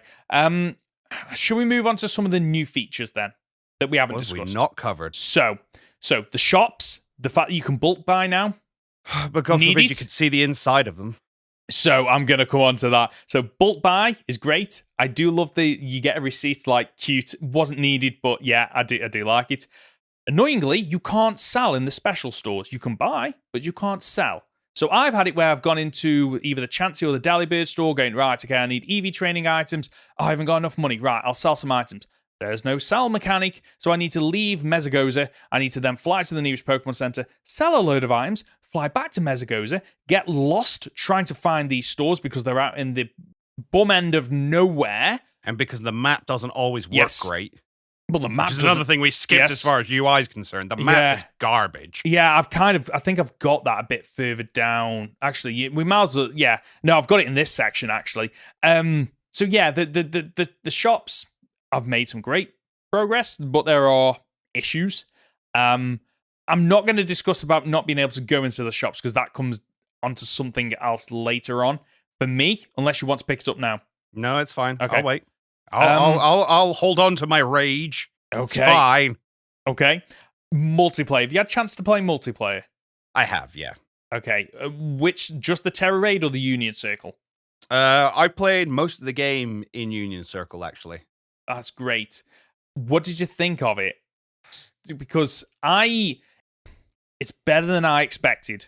It's better than I expected because I kind of thought you would be tethered and all that kind of stuff. I honestly thought, and I've played games like this in the past where when I did it and we were both able to progress the story, my worry, because they joined me, was that you weren't going to progress the story on their end. It was only on your end. Yes, but it doesn't. So credit where credit's due. That's fixed. However, there are, like, how to do this? Like, it doesn't work all the time. There were plenty of times where, like, I didn't see my friends in battle. Yes. Like, I'd see them just standing there. So, yes. And you couldn't actually see what they were fighting. Yes. I've had it where the lag was a lot worse as well. Not the lag, but, like, the stuttering, the frame rate drops and stuff like that was a lot worse in multiplayer. Definitely. Just before we move on, I've had it where I've had the multiplayer battles where I can see them and their Pokemon, but not who they're fighting. I've had it where I can see the Pokemon, but not the trainers. And then I've had it where I can see neither the trainers nor the Pokemon, but I can see the battle effects like Ember. Like, see, I've had it sometimes where, like, you can see the trainer and then, like, a mile ahead of them is the Pokemon fight. Really? Oh my God. It's just like, you tried. Well done. I love the fact that you see them on the map and you're roaming around and you can, like, oh, I'm over here, come to me, and like that's great. Again, however, when you pull them in and you pull them into your world and you do the whole Union Circle thing, you just go to an arbitrary Pokemon Center. Wait, it doesn't matter if you were both at the same one. Yeah. It takes you to a completely different random one. Well, I don't think I've had that. Oh, it's wound me up every single time. And as long as we're on the thing of like things that wind me up in multiplayer, Terra raids are the worst. Okay. If you've got someone in the Union Circle, you're running around as a team of 4, and you're like, oh, a raid den, I'll run up to it. The amount of times I ran up to a set of crystals, it was like, you can't use this one. This is Lewis's crystal. Really? Now, this is Lewis's crystal. You're not allowed it. And I'm like, I've never wonder experienced that. what? Why? He's not even been in this area. He hasn't unlocked it yet. He's never been here. How is this his crystal? What sense does that make? That makes no sense whatsoever. Oh. Should we jump into... That feels like a good place to jump into Terra Den raids and how they... So, for me, again, it's one of those things where I don't think it works as well as it looked like it was going to work. Yeah, it's one of those where, like, we all praise them for it being, like, real time. You don't have to wait for people. They're much faster. Yeah. But at the same time, I have no bloody idea what's going on. No, So, my first couple of experiences were I was playing single player, and the 3 teammates refused to make a move until I made a move. Right. I then got knocked out in one turn. And none of them did anything. None of them did anything whatsoever. And then, obviously, the time increases every time you got knocked out. So I got to the point where I just had to wait for the raid to end. I don't understand why. I understand the countdown and showing that. I'm a fan of that. But again, it goes back to, how long is that? Is that a minute? Is that 2 minutes? Is it 5 minutes? I don't know. You give me seconds when I'm knocked out, but you don't give me seconds for how long this raid is going to last. Like, this is obviously taking inspiration from Pokemon Go. Why have you not got a timer for Pokemon Go? One of the great things about Pokemon Go doing the raids is that it gives you 300 seconds. Once it's got to like a quarter of the way, you know whether or not you are going to win that based on how much HP damage you've done to that mon, and therefore you can back out. I don't think you can back out of these. So, like me, if you're stuck in one of those battles where you just keep getting knocked out and you just stuck there, I'm just putting the controller down, I'll come back to it. I've also had another issue with the AI where they will continue to use attacks that do not work. I got locked into one battle where they kept trying to lower the defense of a Pokemon that has an ability that negates it. I can't remember what it was. Multiple times in the same raid by the same mon. I've also had it where sometimes when you try to select the mon that you are attacking, their image doesn't pop up on the screen. You can still select them, but it doesn't pop up.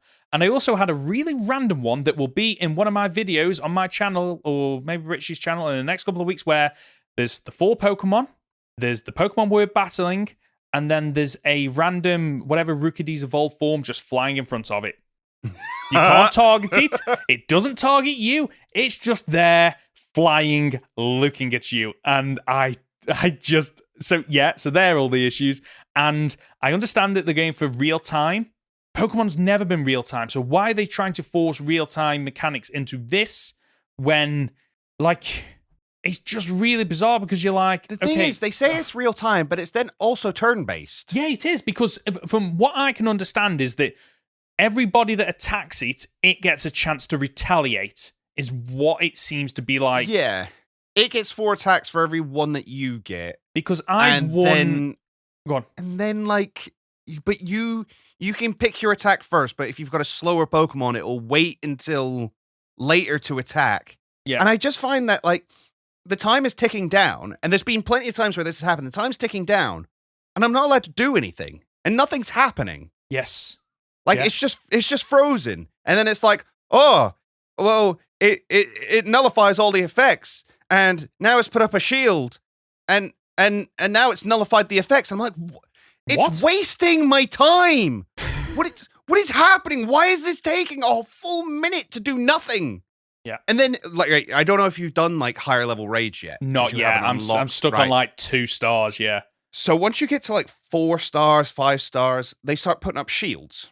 Similar to, like, the raid dens in Sword and Shield. Makes sense. But where in Sword and Shield, you just had to, like, hit them a lot. Now, nope. You can't just hit them a lot. You do no damage to them. You have to Terastilize in order to do any damage. Okay. Which would be fine. Yeah. Except from you have to attack 3 times before you can Terastilize.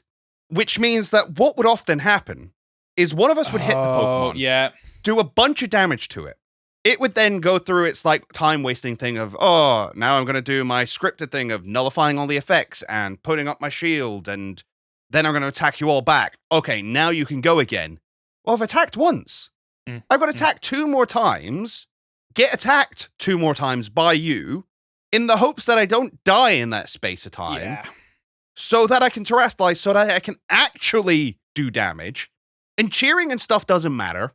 Yeah, the cheering mechanics, just because you do it, so you do it in place of attacking now. So if you knocked out, but you do it like last.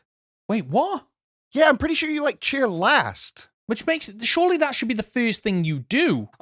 Because it takes no time. Because you could look and go, okay, right, and this turn, actually, I'm not going to, because I'm thinking of when you're raiding with other people and there's going to be strategy to it, and you're probably thinking, okay, right, I'm not going to attack this turn because my Pokemon isn't built for that first turn attack. It's built to defend or whatever it might be. And you might go, okay, I'm going to cheer to boost the attack of the rest of the team because they will attack first. But if they don't, like, what's the benefit of that? Like, you're setting them up. If you're not attacking, if you're not doing damage, say your setup moves or helping hand or cheering or whatever, you're not putting down that Terastal counter. Which means when it puts up a shield, you can't do anything. Okay. Ooh. Like, maybe I'm just bad at these, but I did it for like 2.5 hours on Monday, and it was either the case of they were super easy or they were just impossible. There was no in between. Right. Oh, okay. So I'm at the point where they've all been super easy, but I've had it where you connect, when you connect to the internet, it's a 1-star Rendade, connect with other people.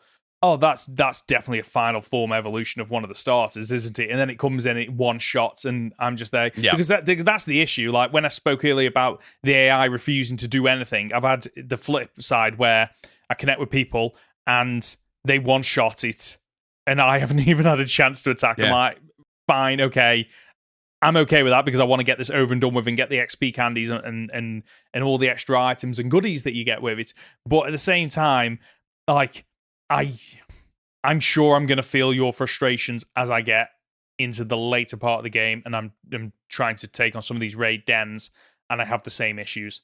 What I love, though, is even sometimes you can knock it out, and it'll still have another turn. Yeah, I've had it before where the health's just completely dead, gone, and it's still like, attacking. well, so-and-so's going to attack, and then it'll attack back, and like, what? What's happening? Is this not over? Like, surely it should be as soon as that HP hits 0, like, the Terra Crystal shatters and the mechanic of catching it comes up. I feel like they failed at what they were trying to do in making it real time. They are faster than Sword and Shield raids, but they don't function anywhere near as well. No, and arguably are less fun.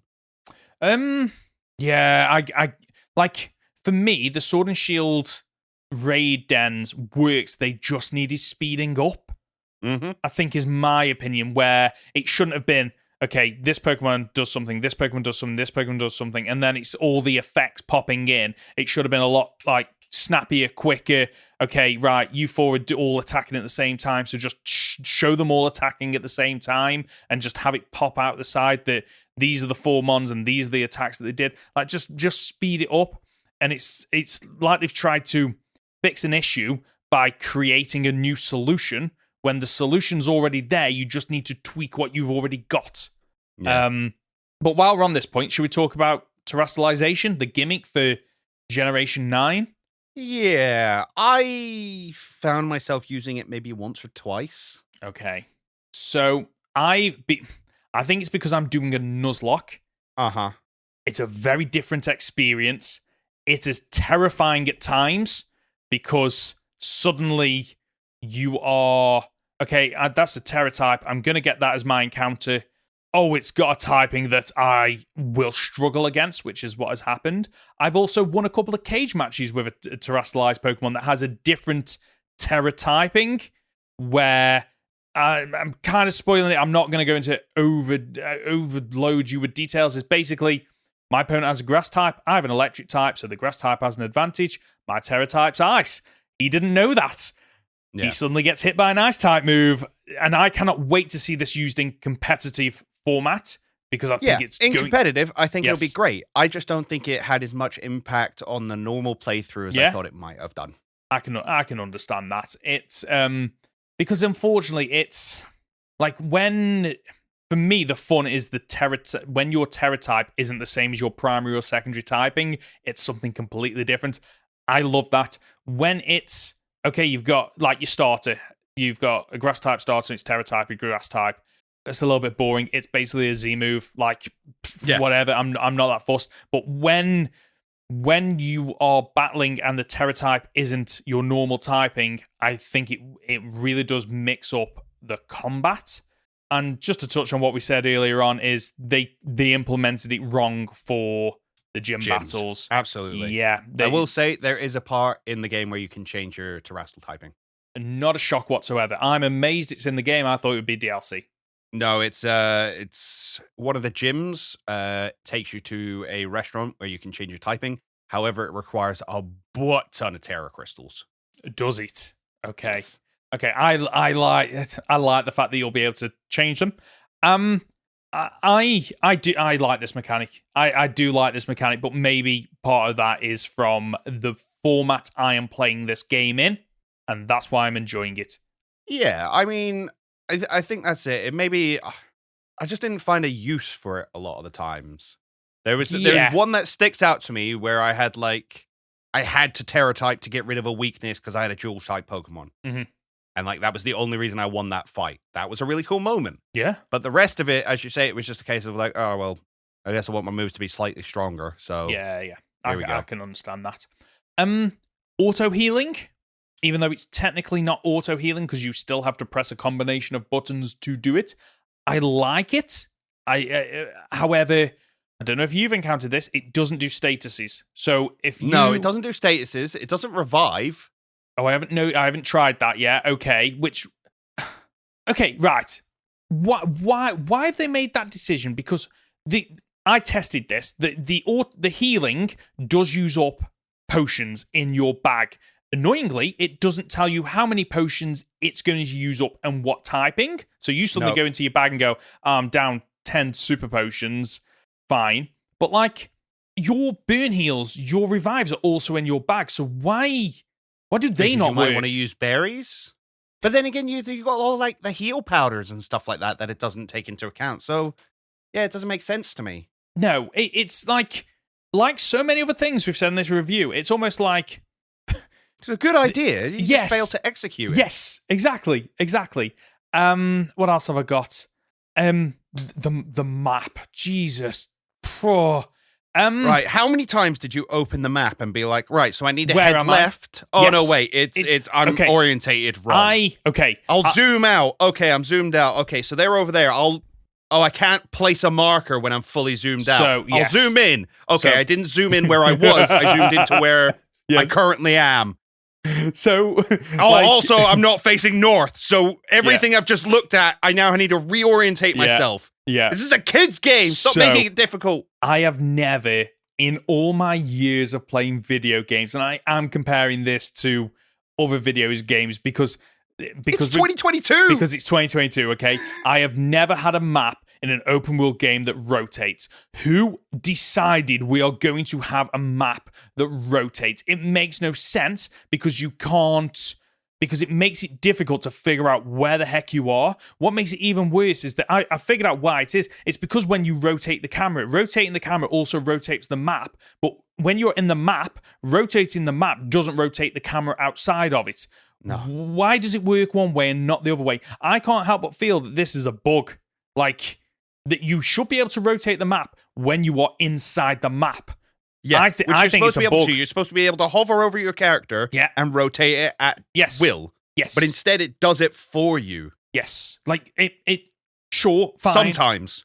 Yeah, exactly. And functionality that was in Legends Arceus that isn't in this, you can't mark the map. So good luck keeping track of all those gimme ghouls and the coins that you need. Oh yeah, just multiple markings. You get one.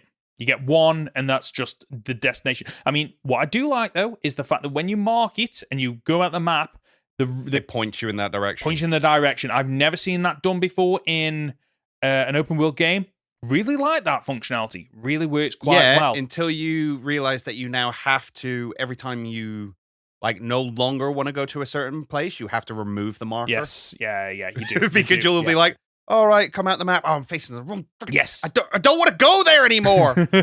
I haven't experienced that, but I can't believe that. However, like most of this game where it feels empty, the map only makes that feeling worse.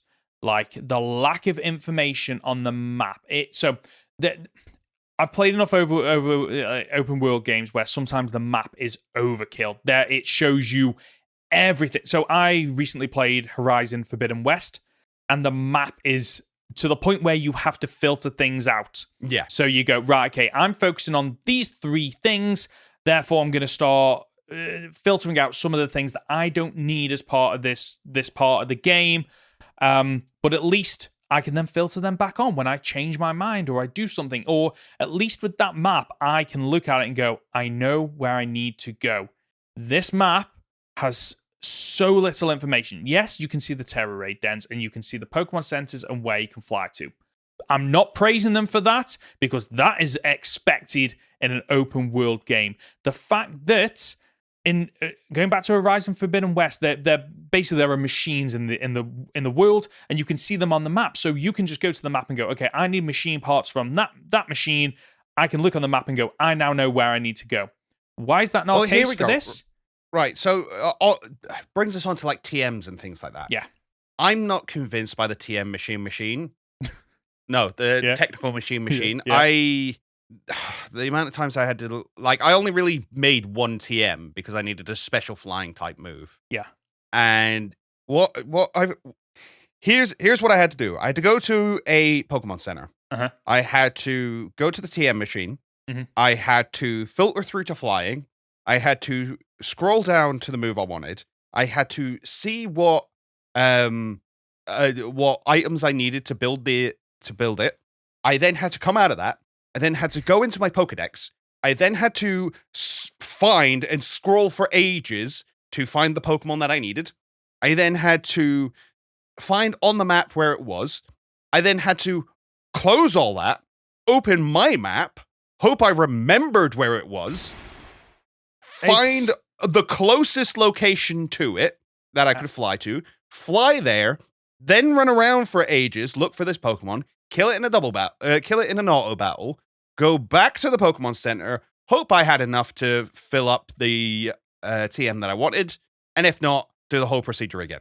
Oh, that is not the level of busy work, or that sounds absolutely infuriating.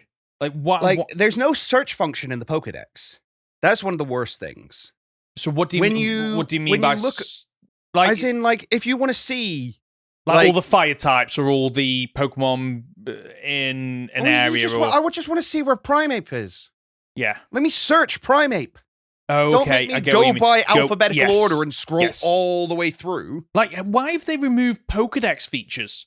I don't know. Like, Jacques needs firing. Yeah. He brags all the time. It's like, did you know I built the Pokedex app? I'm like, you suck, mate. Yeah. You're the worst. You're it terrible. Looks pretty. Yes. But it just doesn't function right. No, it doesn't. So that really upset me. And yeah, when you press the plus button to see habitat, it shows you the map. But it doesn't like give you any of the names of anything. It doesn't show you any of the recent towns or anything on it. No. It's just a blank canvas with some of the areas highlighted. And I'm like, I've got no reference for that. Like, going back to all Pokemon games, at least from what I remember and I might be wrong here, the wild area in Sword and Shield, yes, there were clusters of areas that were called different things, but at least there was markings on the map, wasn't there, to kind of go, this is the whatever this area is, this is whatever this area is. So, like, there were breaks almost. Mm-hmm. Is that I might be wrong here. Regardless, why is that not a case in this? Like, you look at the map, and the reason I've noticed this, because doing it as a Nuzlocke, you typically get one Pokemon in each route.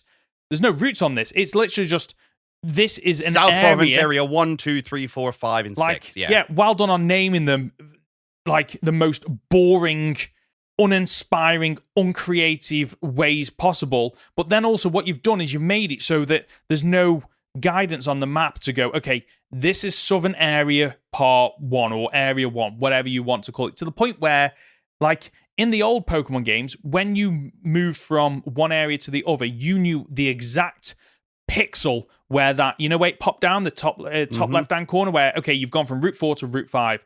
In this, I've had it multiple times where it triggers, like, okay, you've moved from one location to the other, but then when you go back over it, it doesn't trigger back until you're running quite a bit further. So it's dead arbitrary where one area starts and one area ends. Like I've had it where I'm climbing up a cliffside and it's like, you've entered a new area. Oh, you've gone back to the old area. Oh, you've entered a new area. Oh, you've gone back to the old area. It's like, I'm going vertical. Stop it. Wow. Like, the map was needed in Pokemon, but, like, do the creators just not play other video games and just think they are the They probably don't have time. They probably don't. They're probably on Crunch They're developing all the a time. brand new Pokemon game every 3 years. They don't have time for anything. How are they not looking like? Even though Game Freak is notorious for not having crunch time and stuff like that. Yeah, I'm not here to say that crunch time is necessary, but this is kind of maybe we're seeing why other companies have it.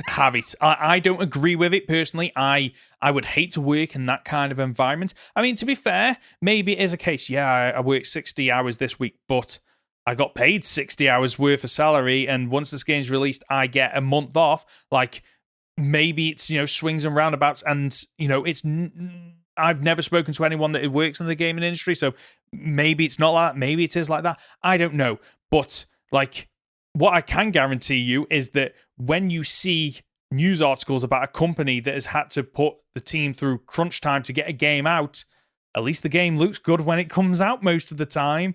This, unfortunately, it's almost like there's no way this game had crunch time. It was, okay, this is your deadline. Get that game out. But it's not finished. That's not what I asked. Get the game out. It's like, but if we could just give it another month. Nah, you've hit the deadline. Get that game out for better or worse. Which is funny, because they were happy to delay Legends Arceus. And I get that it's not a mainline game. And that's why technically had BDSP to like... Yeah. And so I think that's a nice point to jump on to the graphics, where I think, going back to the start, a lot of those negative reviews, the ones that I have read, because I just jumped in and looked at the negative reviews because I was curious, they all talk about the graphics, the frame rate. So I've got a question for you. Would you consider this game vibrant? What, as in, like, is it pretty?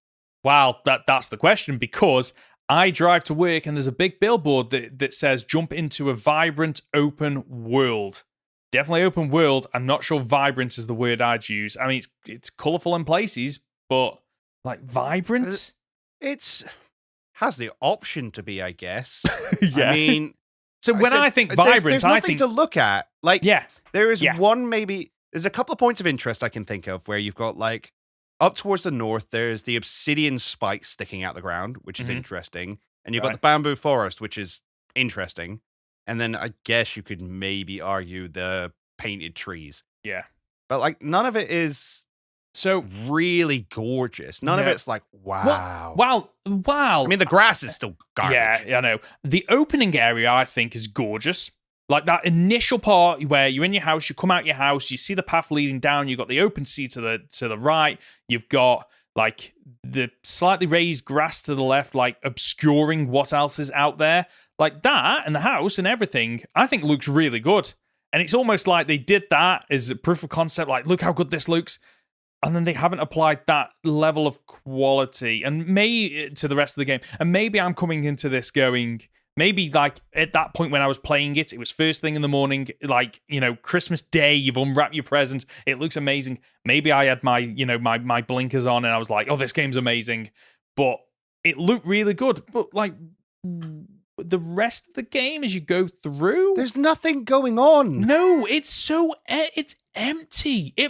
And I know that people said Legends Arceus felt empty, but it did, and I'll stick by that. It did, but this feels emptier. Yeah, it feels bigger, feels more open. Yes. But the problem is you've made it bigger, but then not filled all the areas, and like there's nothing to discover. And anytime you do discover something like a town or a city, there's nothing in it. Like I'm thinking of like, and I keep going back to other open world games, but because they do it so well, where okay, I'm at plot A, I need to get to point B in order to progress the story. And, you know, you've got a couple of hours game time. And then by the time you're like, right, I need to go out and do the shopping or I need to cook. And you're suddenly thinking, I never actually got to point B because I got sidetracked by various quests, by meeting people, by seeing something on the map that I was like, what is that? I'm going to go exploit. There's none of that. There's no part where you're walking and you think, ooh, what's that over there? Yes. It's like... Unless it's a Pokemon. Yeah. Yeah, but yes. If it's a Pokemon, then yeah, I'll go out my way. But there's not been any part where I'm like, what is that giant sphere over there? What is... Sorry, no, there has been one. No, there has been one. That's all lie. And it's over on the right-hand side of the map, and I don't know what it is yet, where there's almost like a purple glowing seal that is covering something. And I was like, oh, what's that? And I went over to it. That's pretty interesting. Yeah, that's the only time that I've seen something and thought, I'm going to explore and see what that is. Everything else, it's just like you just get like, it's like that Breath of the Wild shot where you get to something really high and you look out and there's like dozens of things and places that you want to go, to the point where you are marking them on your map to go, okay, right, I'm going to visit them at some point because I can only visit one, so I'll visit the rest later. This, you get to the top of a hill and you're like, oh, look, more of what I've already seen. Yeah, it's not really a lot going on, is there? I can't even see the Pokemon roaming down in the hills because obviously they don't pop in until 3 seconds before you get there. Have you heard the rumor as to why the pop-in and the frame rate is bad? Go on.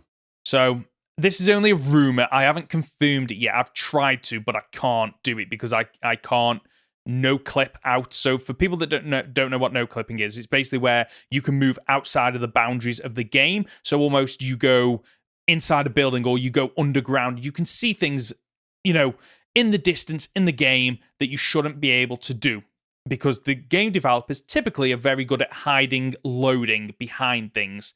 So when you reach the end of an area, it knows to already be populating the areas that you will be seeing next. So it's a bit of almost a trick where when you're in open world, it's not actually, at least this is how they used to, is that like not everything was loaded. It was loaded into chunks. I think it was American Wasteland. Tony Hawk's American Wasteland was one of the first games to ever do this. It was like, no loading zones. Yes. And you'd go into a tunnel.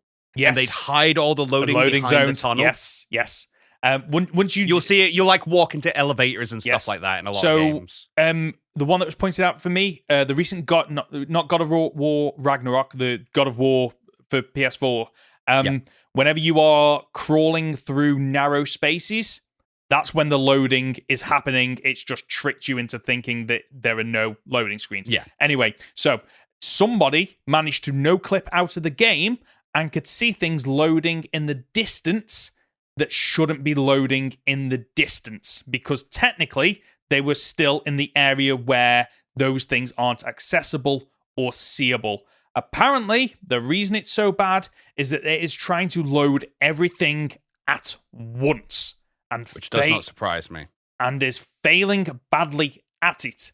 Hence why I think there was one point where I could see underground. And I could see that they were loading a whole bunch of stuff underground. Really? Even though you weren't... Even though you can't even do that bit until, like, far later. Like that...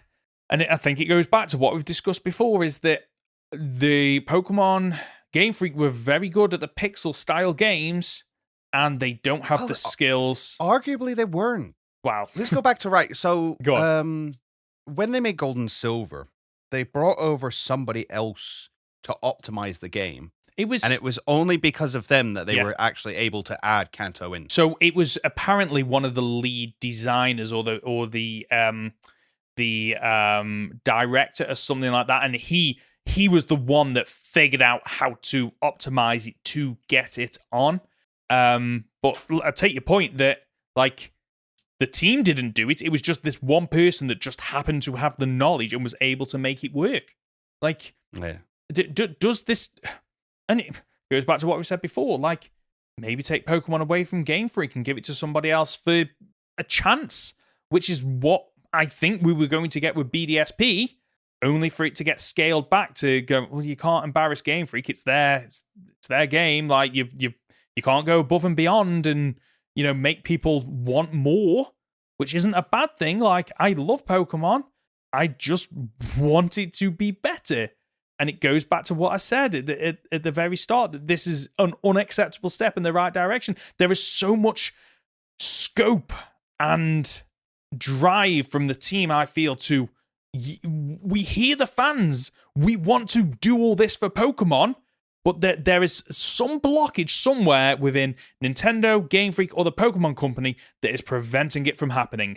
Unfortunately, is me just thinking about it. And like I've said before, there are, like, when you see how they cut corners, you cannot unnotice them. They just stick out. So, like, at the very start of the game, where it's like, okay, you can ride your Pokemon, and you see somebody approach their Cyclizar to ride it, and it just cuts away from them. And whenever there's something that they don't want to animate, it just flashes to white.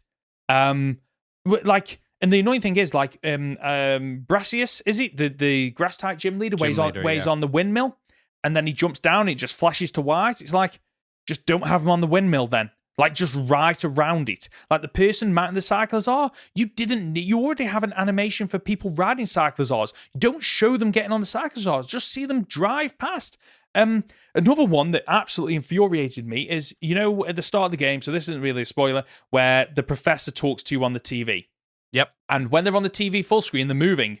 When they're on the TV in the background, it's just a PNG. They're not moving. There's no animation whatsoever. And then, like you've already said, you can't go inside buildings. And it actually makes the world feel smaller for it. Which is funny, because that's something I brought up ahead of time and was like, I really hope you can go in all these buildings. You were like, I'm not too bothered. Yeah, and Feels now... bad, doesn't it? So we've gone from... It's the fact you can't go in any of them. Yes. Like, none of the markets have been designed. So we've gone from... that my frustration with Sword and Shield is when you went into multiple houses and they all looked the same. That was the issue. And we've gone from... It's almost like they're cutting corners. They are stripping out. It's almost like, okay, this is the scope of the game that we want. What are we cutting back on? Rather than just delivering an open world Pokemon game that didn't need 3 ways to play this game. It didn't. Just start with, it's an open world game with the gyms, side quests. That's what you get for this. Generation 10. I don't know. I disagree. I think if there wasn't 3 different paths, I don't think I'd have enjoyed this game probably at all. Oh, really? Why? Just because you're bored of the gyms? Maybe not at all, but just like, I don't think the gyms was easily the most boring path to me. I guess the point, I guess the point I'm making is that, like, their scope is too big. Yes, their scope is too big, and like, the reason I went with the gyms is because it's already tried and tested. That's why it's like, okay, we know what we're doing with the gyms, and therefore I'd rather them do that than go, okay, it's an open world game and there's no gyms. We've introduced this other completely different mechanic, and then it's like, oh, not only do you don't get the open worlds, you also don't get the new mechanic because neither of them work because they're trying to figure it all out. Rather than tried and tested, gyms work, therefore we don't need to spend as much time on that. We can spend more time on the open world rather than it's open world. There's also gyms. There's a Let's Go mechanic. That being said, Starfall. I think the gyms would have been more enjoyable if more time had been put into them. Yeah, agreed. Yeah, they do feel like the gym. I can't believe I'm saying this, but the gyms feel smaller in scope than Sword and Shield. Yep, and like they feel smaller in scope than like Gen 3 gyms. Yeah. No, you're right. They do. They do. They absolutely. They do, and it's just infuriating that, like, for me, going back to what you said about they're actually giving people the opportunity to get refunds. Like, yes, they should. Not because 2 reasons, I guess. One, the game feels unfinished. It feels like it's been released early. And the second thing is that and we've discussed this episode, there have been things in the trailers that have misled people. Essentially offer people refunds, knowing that eventually maybe they do release patches for this game that fix the issues. Well, they better release the patches before they release the DLC that is 100% coming. Yes. And I can tell you the DLC is 100% coming, because there's 2 Pokemon shown to us that we haven't got. and there's a third legendary that we haven't got. Okay, so they're just not in the game yet. So if patches for this game are contained within paid DLC, I ain't buying it. I don't care if this is my job. I ain't buying it. Like, I say job, it's a hobby. But I'm not buying it. Like, DLC for me is extra and beyond the scope of the original game. A game that has normal frame rate for a game and good quality graphics throughout and feels full in an open world game is par for the course. Like, every open world game that I've ever played does that. Pokemon is supposed to be a AAA developer. Therefore, like, I want that in this game, and it has undersold on quite a lot. And I don't think I came into it with expectations. I didn't come into it with high expectations because I have been screwed by Pokemon and Game Freak before in Pokemon games where they mislead or they just don't talk about things knowing that people are going to be disappointed. Yeah. I think I let my hopes get up a little bit. Yeah, I did a bit when the final trailer came out, but the writing was on the wall there where it was like, okay, all the Pokemon that are attacking are using long distance moves rather than they're not getting up close, and we've got what we've got in Sword and Shield where you use Poison Tail or use Bite. It's like, I'm all the way over here, just I'll throw up an animation of two sets of teeth chomping down on one another. I'm like, okay, I'm okay. So all that's left, really, is hot or snot. Is it Poke Hot or Poke Snot? It's so. For those of you that might be jumping into this, we did this for the pre-order review where basically there's no middle ground. It's either the best thing ever or the worst thing ever, which is infuriating because this is somewhere in the middle. There are things to love about this game. There are things that unfortunately just did not hit the mark. And everything that we've just said makes me want to say it's Poke Snot. However, I am having fun playing it.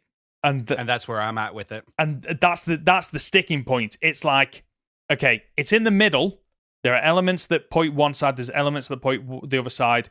It should have had another year in development and been a great game. It should have been a game that was spoken about of, 10 years down the line. We're remembering the top 10 Switch games, Pokemon Scarlet and Violet at number 3. Like, I think arguably this should have done the same thing that Breath of the Wild did and be the last release for the Switch and the first release for the new console. Yeah, that would have worked really well. Like and like they should be pushing. They have had how many years with the Nintendo Switch since they've had Let's Go, Sword and Shield, Legends Arceus. So they've had 3 games. Yes, 7, 8. Yeah. Yeah, like they should be pushing the capabilities of the Nintendo Switch. It being on the Nintendo Switch isn't the issue here. We have seen great games on the Nintendo Switch that look amazing and run well. The hardware is not the problem. It might be their understanding of the hardware and how to get the best out of it based on the game engine they are using, but like the Nintendo Switch maybe that's isn't the issue. problem. Pardon? Maybe that's the problem then. Yeah. Okay. Right. I have to give one, and no matter what I do, I can already tell that I'm going to pee off people. Unfortunately, I'm going to give it.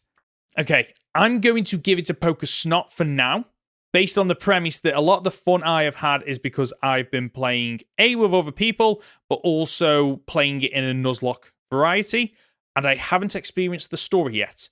So maybe that might be enough where in a couple of weeks' time where I've completed the story and I've had more time with this that it swings back to Poke Hot. Okay. I hope. Fair enough. What about you? I am going to give it a Poke Hot. Okay. And I showed my hand at the very beginning. I told you, like, I'm going to spend the next 2 hours complaining about this game. Yeah. But the truth is, I've had so much fun with it. Yeah. And I have enjoyed all the time I've spent in it. Yes, I have gripes. Yes, I have things I wish they did better. Yes, it is not the perfect Pokemon game I was praying for. Mm-hmm. But it was fun. It's still fun. It is fun. Which is infuriating. Like, people are probably screaming at us right now. That's like, how can you give it a poker heart when all these issues and gripes and everything? Every game has issues. Every game has gripes. Pokemon more than any. It's par for the course, unfortunately. Not that it should be. It's just poor. Plus, this has been an experience. I will dump the game and run it on emulator, and it'll be a hell of a lot smoother anyway, because my PC is a lot more powerful than the Switch, and it'll be fine. Yeah, and then the modding community will get involved, and it will be amazing. I cannot wait to see what modders and randomizers and everything else that is done with this. Not that we're endorsing it, but I can. No, I am, and I think Pokemon should too. But that's an argument for a different day. Brilliant. Right. Okay. I think we're going to wrap up the episode here. We're not going to do all the usual guessing game and questions, plugs, and just everything that we normally do. Simply because we've been going on for 2.5 hours. We will, of course, be back next week. If you've gotten this far, seriously, you are just a top dollar. 2.5 hours of content. Conor, where can we find you? You can find me on my YouTube channel at Captain Fidget or on Twitter at CapFidget. And I'm Ben. You can find me as Professor Hoenn Gaming on YouTube and Professor Hoenn on Twitter and Twitch. And actually, just a plug for both of us, like, if you disagree with what we said or you want to tell us, like, join us on one of our live streams or post on one of our videos. Or you can reach us on our podcast on YouTube, or by emailing goldenrodpod@gmail.com, or by leaving a comment or a question on our Discord channel, because I would love to know what other people think of this game and their opinions on it. If you're watching this on YouTube, then leave a like. If you're listening as a podcast, leave a 5-star review. We'll be back next week for another episode, I guess, of Pokemon podcast content. See ya.